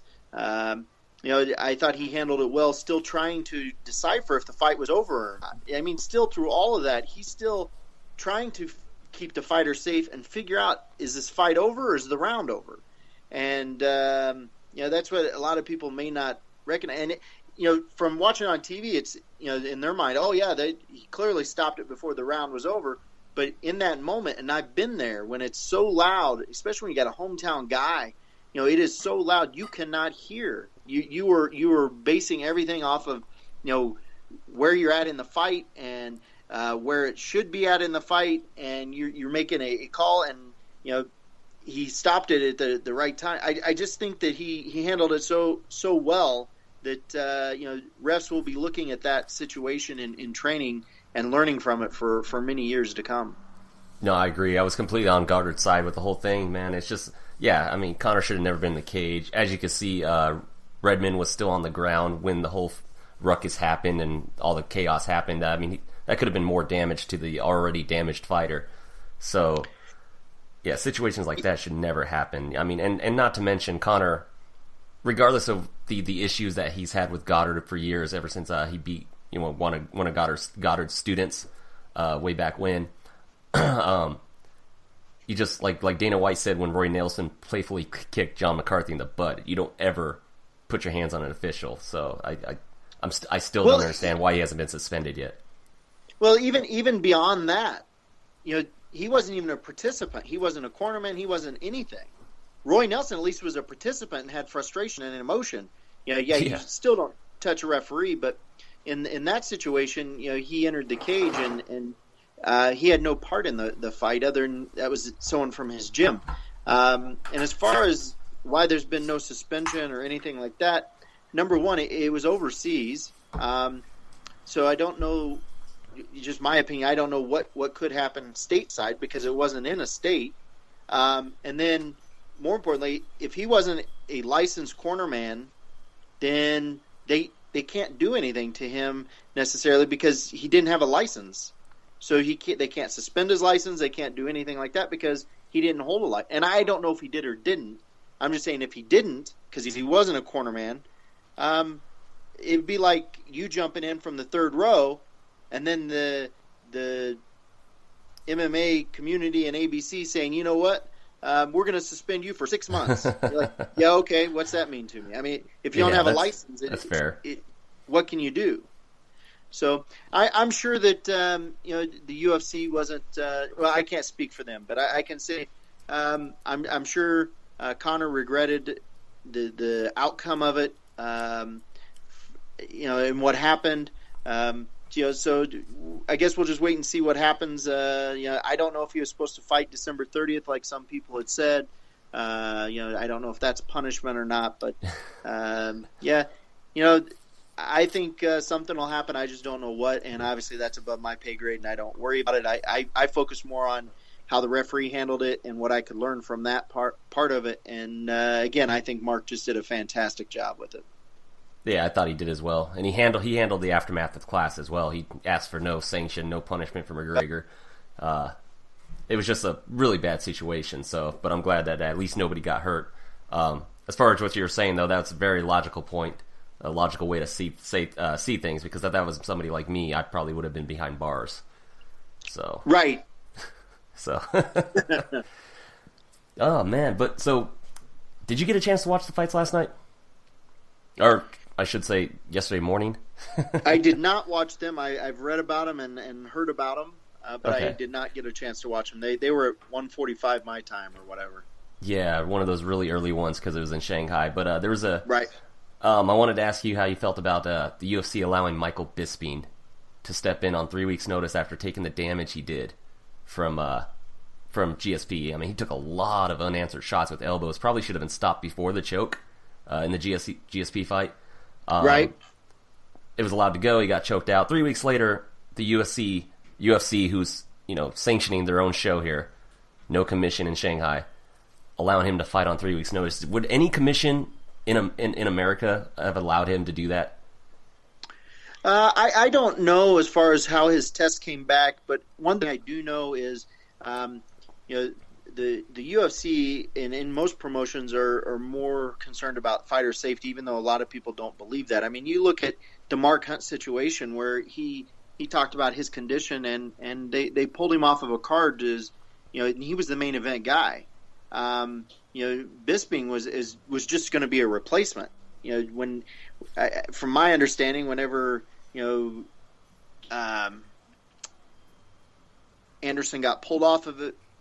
Obviously then Bisping, volunteered for it or said, he'd be interested in it. And then I believe the UFC then sent him for all of his tests and all this stuff before they even confirmed it or mentioned it. So I think they did their due diligence. I'm sure they did. Being the biggest promotion, the last thing they want is something very bad to happen on their watch. So I'm sure they did all the necessary tests. I don't know what those necessary tests are. And I don't know how bad Mike was hurt from the GSP fight. I mean, I don't know that either. So I would err on the side that they did the proper tests and everything came out fine, that he could go. Well, I could kind of agree with that. I don't know. At the same time, they've been trying to break into China, so they kind of needed a main event. I don't know, man. I look at it as, like you say, from a fighter safety side, but then there's also the fact that there still is a major company that owns the UFC with Endeavor, trying to recoup as much of that $4.2 billion back as fast as possible. So I kind of see that side too. So there's always a business side to everything. Yeah, that's right. And their next piece of business though is UFC 218 coming from That's Detroit. Exciting. Yeah, I know we talked about that. You're really excited about this one. You're gonna be working this event. I am. It's going to be a good event. It's the first time they've been back to Detroit for a while, and the card is stacked. All 5 of the pay-per-view fights alone could have main evented any Fox Sports or Fight Nights or anything like that. Let alone a couple of them main eventing pay-per-view. I mean, you've got the main event being the rematch of Aldo and Holloway, which was supposed to be Holloway and Edgar. I mean, both of those just phenomenal matchups. And the co-main event, you got Ngannou and Overeem. They're saying that the winner of that could get Stipe next. Then you got the Ultimate Fighter coaches. You got Gaethje and Alvarez. They're not even the main or co-main. I mean, that is crazy. That fight is unbelievable. Then you got Cejudo and Pettis, and then you got Watterson on there as well. So I mean, the main card is the people that are going to tune in and going to be there are in for a heck of a card, and that doesn't even include the prelims. I mean, they've done a heck of a job stacking it. Damn, that was a hell of a hype job and sell job on that card, man. I'm just going to have to keep bringing you on the show every week. No, I completely agree. My co-host and I were just talking about this last night when we were kind of previewing it on our portion of the episode. That, we said the same thing, man. Every one of these fights on the main card could headline a fight night or a Fox show. That's how good this card is. And you said it now, and it was completely in agreement. And I'm surprised that Alvarez and Gaethje isn't on the Ultimate Fighter finale card the night right before the pay-per-view. Yeah, I when I first got assigned to the card, I had seen that they were having Gaethje and Alvarez fight on it, and I thought, well, shoot, there's the main event. They just haven't announced it as the main event. I mean, that would have been my thought. I mean, that's going to be one heck of a fight. And then to come to find out it didn't make the main event nor the co-main event. I mean, that's crazy. Yeah, and I think that has to do with Dos Santos popping. Because I remember Ngannou was scheduled to fight Junior Dos Santos earlier this fall. I think it was September, October. And Dos Santos got popped by USADA, and then Ngannou got pulled from the card, and then now he got booked up with Overeem. So that's an amazing fight, an amazing co-main event. That can easily main event a pay-per-view, and I'd still buy it personally myself, just because what's behind that fight. All the hype behind Ngannou, and then you got Overeem, who's proven himself time after time. I mean, that's and they're heavyweights. You get a heavyweight that could headline just being a heavyweight, title eliminator type of thing. So it's they're pulling out all the stops for it. It's top to bottom going to be one heck of a card. So yeah, and I personally think that Overeem could have been the heavyweight champion right now if he just followed up with ground and pound instead of trying to go for that guillotine. Yeah, I mean I think that's what cost him in that Stipe fight, but he's rebounded very nicely since then. I think he knocked out Dos Santos, and then he had that decision win over Fabricio Verdum. But there's a lot more hype behind this fight now, especially now that Francis Ngannou just broke the record for the hardest punch just recently, which is insane to me. Like, that man has the hardest punch in the world now. He has that record. That's a hell of a promotional tactic the UFC could start using for this week. Yeah. It's, I'm telling you, if you're on if anybody listens on the fence of getting the card, I'm telling you, this is a card you definitely want to be to get and be a part of. Yeah. Well, hopefully if they listen to this show, man, they're not going to be skipping any of the cards, because I watch every single one. I don't miss a single card. So, but the main event, man, supposed to be, like you alluded to earlier, supposed to be Max Holloway defending against Edgar, which was a phenomenal fight. Unfortunately, Edgar got injured one of the very few times in his career. Aldo steps in on short notice. A lot of people were really upset that it wasn't Cub Swanson. They were pulling for Cub. Even though the Cubs' last fight was a unanimous decision win over Artem Lobov. Somebody's honking outside. Yeah, it was a unanimous decision win over Artem Lobov. They're mad that Cub didn't get the call to step in on short notice, even though he's campaigning for it. Aldo jumps in. He gets his rematch, the one he never got when Conor beat him. Do you think this is a better fight or a lesser fight or equal footing when it comes to how well matched up they're going to be? I think it's a very interesting matchup, and I think if anybody in the UFC has earned the opportunity to get a immediate rematch, regardless of the situation, it would be Jose. I mean, he's done a lot in that division, and I think they did a heck of a job finding a replacement that could. Because listen, that Edgar Holloway fight had all the hype, and I think that would have been a fantastic fight, and I think that's certainly a fight that fight fans will see down the road. I got to assume they'll cross paths, and so I think Aldo's stepping up. I think hype wise and being able to fill that spot that Edgar left as far as promotional stuff. I think they did a great job with it, and I think it's just going to be a great fight. Regardless, I think I guess it'd be very similar to the Joanna just losing to Rose, and everybody saying that Joanna deserves an immediate rematch and all that stuff. Mm-hmm. I think some of these champions and people who have proven their worth, the thing about our sport is people don't finish undefeated. You run into the right person at the right time, and you're going to lose. And so I think they did a good job, and I think Jose. I think it'll be a good fight. I really do. Unless you're Ben Askren, of course. Right. But I don't think old Ben's. I don't think he's done. I don't either. He's done. I don't either.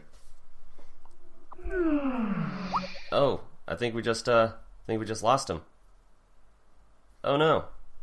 What happened? We just lost him. I'm going to try to get him back. Stick with me. I'll be right back as I try to get him back.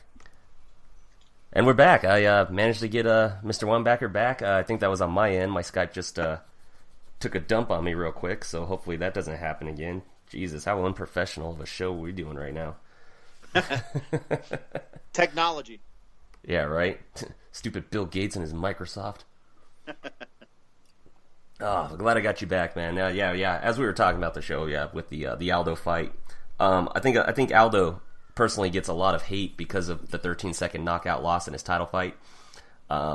It seems like ever since that loss, people question his legacy, and I don't get it. I don't get why you question somebody of his caliber's legacy just because of a 13-second loss where he uncharacteristically jumped at somebody with his chin up, hands down.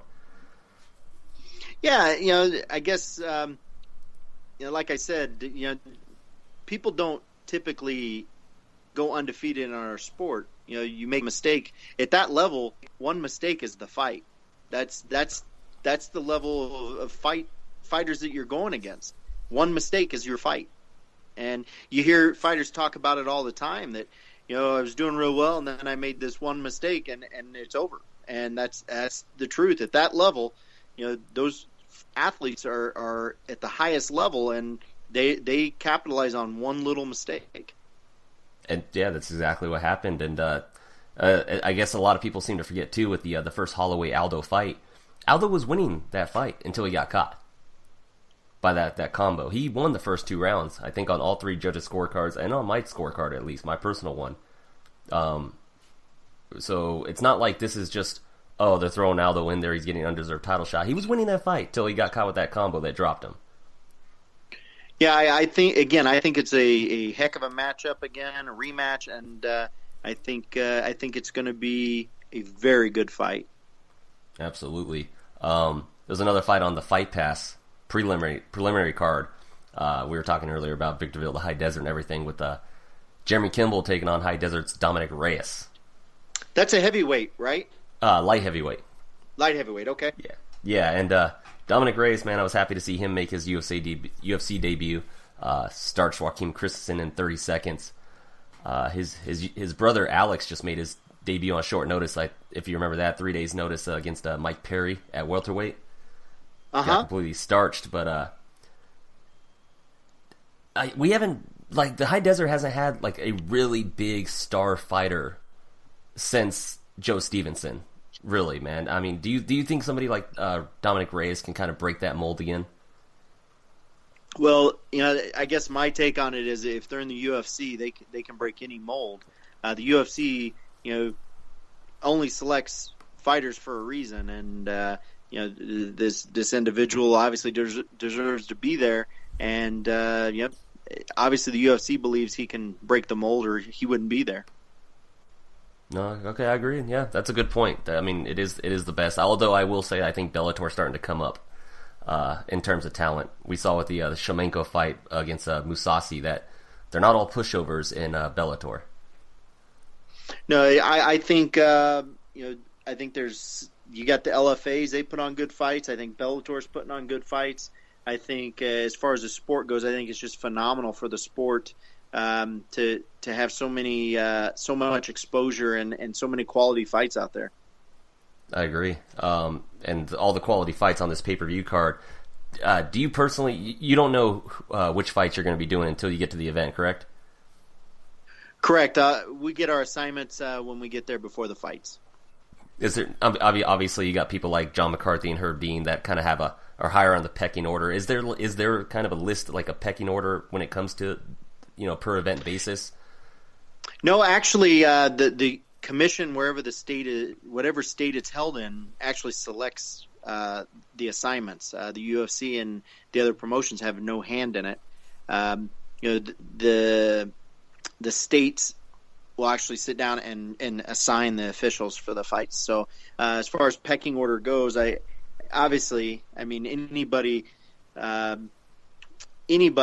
any state out there that has an opportunity to have Big John or Herb on there, or even a Mark Goddard type of thing, obviously they would be your main event ref at this point. They've earned that. So I don't know the other refs on this card. I've got an idea, but I don't know for sure. And I would assume that any state that has an opportunity to use Herb or Big John in that slot would take full advantage of it. Is there a fight you're really hoping to get assigned to, like above any others besides the main event? There isn't. For me, it's just exciting to get the opportunity to ref at that level and with those other officials and those athletes. I said on a few of my interviews, they can assign me the first 3 fights of the night and I'll be in paradise. I mean, that's to be a part of that card is such an honor, and every fight on that card is a high level fight. So it doesn't matter. I'm going to be there, and wherever they put me, I will do the absolute best job that I'm capable of doing, and make sure that I keep the fighters, whether they're the female fighters, because I think there's 3 female fights on that card too, and or the men. It doesn't matter. I'm going to keep the people I'm assigned with as safe as possible. So that's what I'm looking forward to. Yeah, no, you nailed that. Yeah, there are 3 female fights on the card, all women's strawweight fights. So yeah, you nailed that one. So when it comes to, so you were training, you're obviously wanting to be a fighter, of course, right? Sure. Before you got the cyst and everything and the issues with that. When you step into a cage to ref a fight, does it kind of sit in the back of your mind that this could have been me? Like maybe this could have been me. Does this or are you past that now? I'm well past that. In the beginning, the first few fights, you have thoughts and it's lots of emotions going on. But at this point, I know what my job is, and I'm excited to be able to do my job at the highest level I can. And I'm grateful to get opportunities, whether the local shows or the biggest shows. Anytime I can get in there and keep some fighters safe and do what I'm supposed to, then I'm happy. Oh, that's great. And aside from this next card, this 218, what other shows are you scheduled to be officiating coming up? I've kind of backburnered it. I just got married. Congratulations. November 11th. Yeah, thank you. I'm very grateful for that and for her and the opportunity. And so we're just playing it by ear. And I'll start. I usually book my schedule 45 to 90 days out. So I'm starting to look into February and the end of January of where I'll be. So at this point, there's a few things, but they're small and local. Just trying to take some time off of it to kind of celebrate the marriage and all that good stuff. So, yeah, absolutely, you have to do that, man. Once again, congratulations. That's great. You said Thank November you. 11th. Correct. 2 weeks ago. 2 weeks ago. Wow, man, newly married. So, yeah. Yeah. And the greatest thing is she doesn't come from the MMA world. She never even watch fights or anything. She was a fitness instructor and all that good stuff. And I've just I've drawn her in. So now she watches the fights with me, and she's actually went to several of them, done a couple of the TV ones with me. So it's exciting to kind of have that as part of our relationship as well. No, that's okay. Yeah. So she watches the fights. Does she? So to ask then, was it difficult at first trying to get her into fights? I know when somebody's very knowledgeable about the sport, and then you sit down and watch with a quote unquote casual, as she would be. It can be kind of frustrating sometimes when they're. Was she one of those people that would wonder why they're on the ground and waiting for the ref to stand it up? Not necessarily that, but I mean, she didn't know anything. She didn't know any of the moves. She didn't know any of the fighters. So it was really starting fresh. I've got 5 kids, and they've grown up in the around the fights and stuff. So talking to her, I actually would. We would do some of the holds here. I would show her, show this is what they're doing, this is why they're doing it, this is a ref, this is how you break it up. So I broke it down to what they were doing and how they were doing it, and it made it much more enjoyable for her to be able to watch and understand and be able to say, okay, that's a guillotine, this is what they're doing, yada, yada, yada. So it's been interesting and exciting seeing her grow, and she enjoys the fights now, and that's exciting for me. That's great. Yeah, I did the same thing with my fiance. I was always into the UFC fights. She wasn't really into them. Obviously, she'd watch some of the big ones with her friends, but I started kind of forcing her to watch all the little fight nights that I'd watch by myself, getting her into the fights as well, and showing her the moves, and kind of, I don't know if she was listening, but I was still explaining to her why so-and-so was doing so-and-so and such and such. I did a little bit of training myself at Cobra Kai, Joe Stevenson's place, under Eric Shambari and Marcela Mafra, so I was able to show our 10-year-old some tricks of her own to use in case she has to as well. So, kind of with you on that. The kid's growing up in the fight world. Right, and it's good for conversations. I've taken my kids on long trips and for the fights, and they enjoy it. And my wife now, she has kids, and they weren't into the fights, and they've come to the fights, and they get into them, and they enjoy them now. So, for me, it's exciting to introduce her and her family to the fights, and then more importantly that she's enjoyed it. Honestly, I don't know what it would be is doing what I do if she didn't enjoy the fights. I mean, that'd be a conflict of interest all the way. So yeah, that would be very awkward. So I'm very grateful. No, that's good, man. That's good. It's always good. The last thing you need is somebody that's just pushing against what you love. So right. So you have a charity that you're involved with. I want to make sure that gets brought up. Sure. There's actually a couple of them I work with. I got Fighting for Autism. That's the main one that I was referencing. Yep, fighting for autism. You know, it doesn't matter where they're at on the spectrum. You know, we're there to help and you know, provide things and fight for them basically. And yeah, it didn't take much for me to get involved with that. That's autistic children and things are something that I'm passionate about. So I'm very blessed to be a part of that. Another one that I'm involved with and couldn't be any more happy is the Lane Logan Memorial. We provide service dogs for soldiers that return with PTSD, and you know, we couldn't be doing what we're doing now if it wasn't for those true warriors. So you know, I'm passionate about that, and I'm excited. And you know, anybody that's listening wants to reach out and help you know, these soldiers or these children, please do. And if you don't know where to go, just message me and I'll direct you in the right spot. And you know, so those two, and then I do some work with the Boys and Girls Clubs in the towns I go to.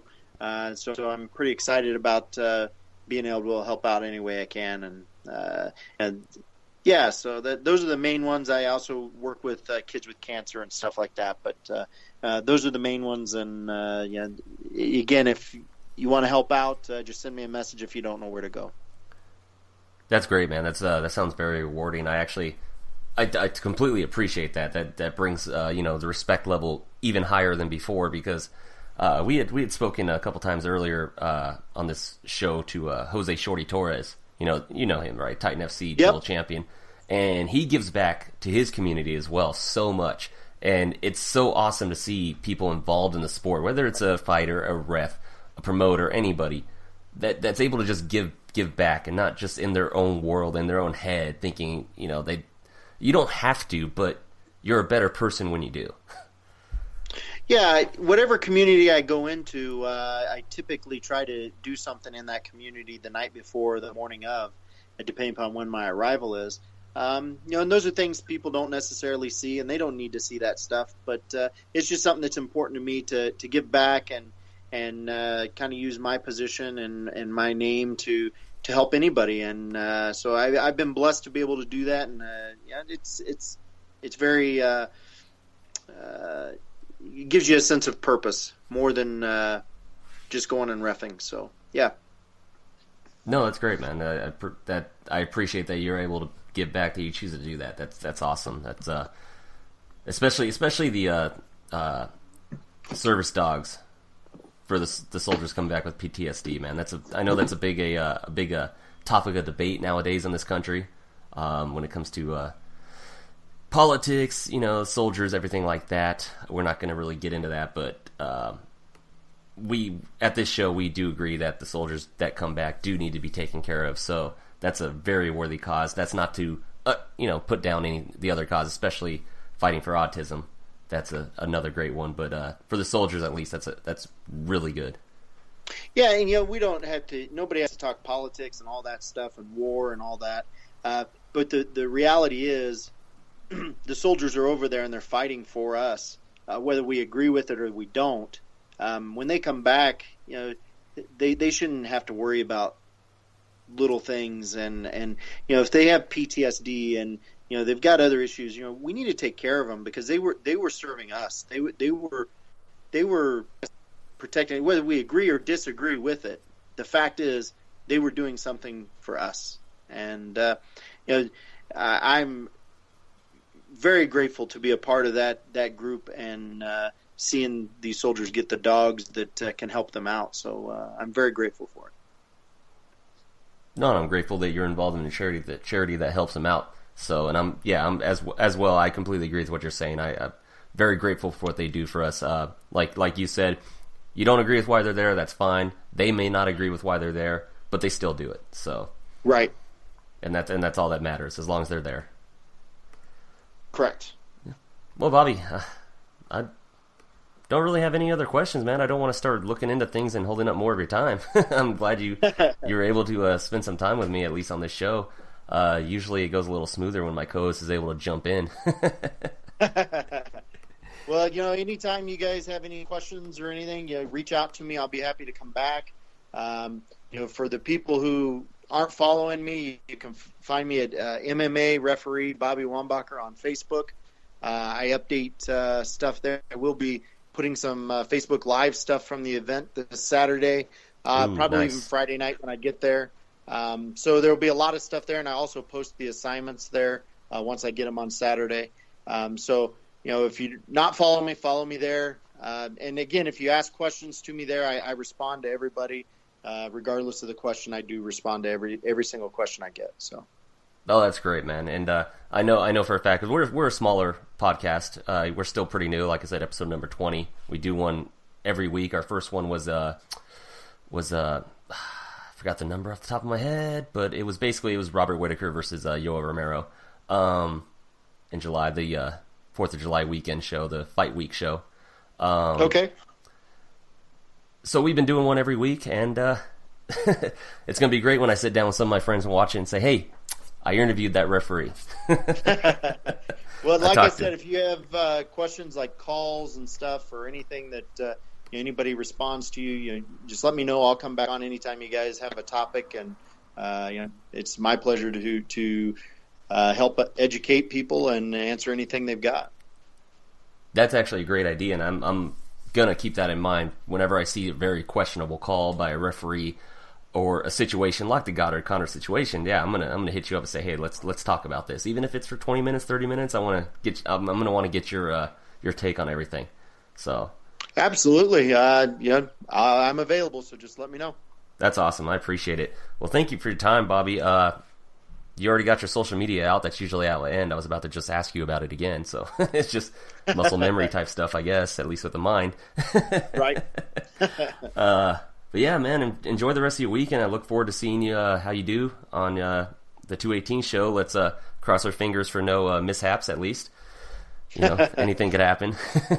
Right. It'll be a great night, and hopefully everybody can tune in. Awesome, man. Well, you have a good one, Bobby, and thank you for your time once again, and we'll talk to you soon. Thank you. You too. All right. Have a good one. All right. That was Bobby Wombacher, MMA referee working the UFC 218 show in Detroit. Really nice to get his insight on a couple of topics, especially the Conor Mark Goddard situation. So just a really cool guy to talk to. Just really natural, man. Kind of came off like a interview like Jose Shorty Torres, where it was able to just flow from topic to topic. I know I told him before the show that wasn't going to be very interview oriented where I'm asking questions, but it ended up being that way. But it came off that way, but that's just the way I talk for the most part, especially when I'm asking people questions. I do with my friends too. I ask them questions. Yeah, once again, really great guy, really cool guy. Check out his charities that he mentioned, and donate if you can. Follow him on his Facebook and all his social media that he plugged. Make sure you follow him, and make sure you check him out at UFC 218 in Detroit. That is Max Holloway defending his featherweight championship against Jose Aldo, with the co-main event of Alistair Overeem versus Francis Ngannou, the hardest puncher in the world right now, according to the record books. That'll do it for part 2 for episode number 20 as a whole. I am your host, Robert Taylor, for my co-host, Joseph Hudson. We will see you next week when we dissect UFC 218, Holloway versus Aldo. Take care, everybody. The following podcast is a W2M Network original production. Visit W2Mnet.com for all of our other great podcasts, plus news, reviews, articles, and opinions from the worlds of wrestling, video games, football, and entertainment.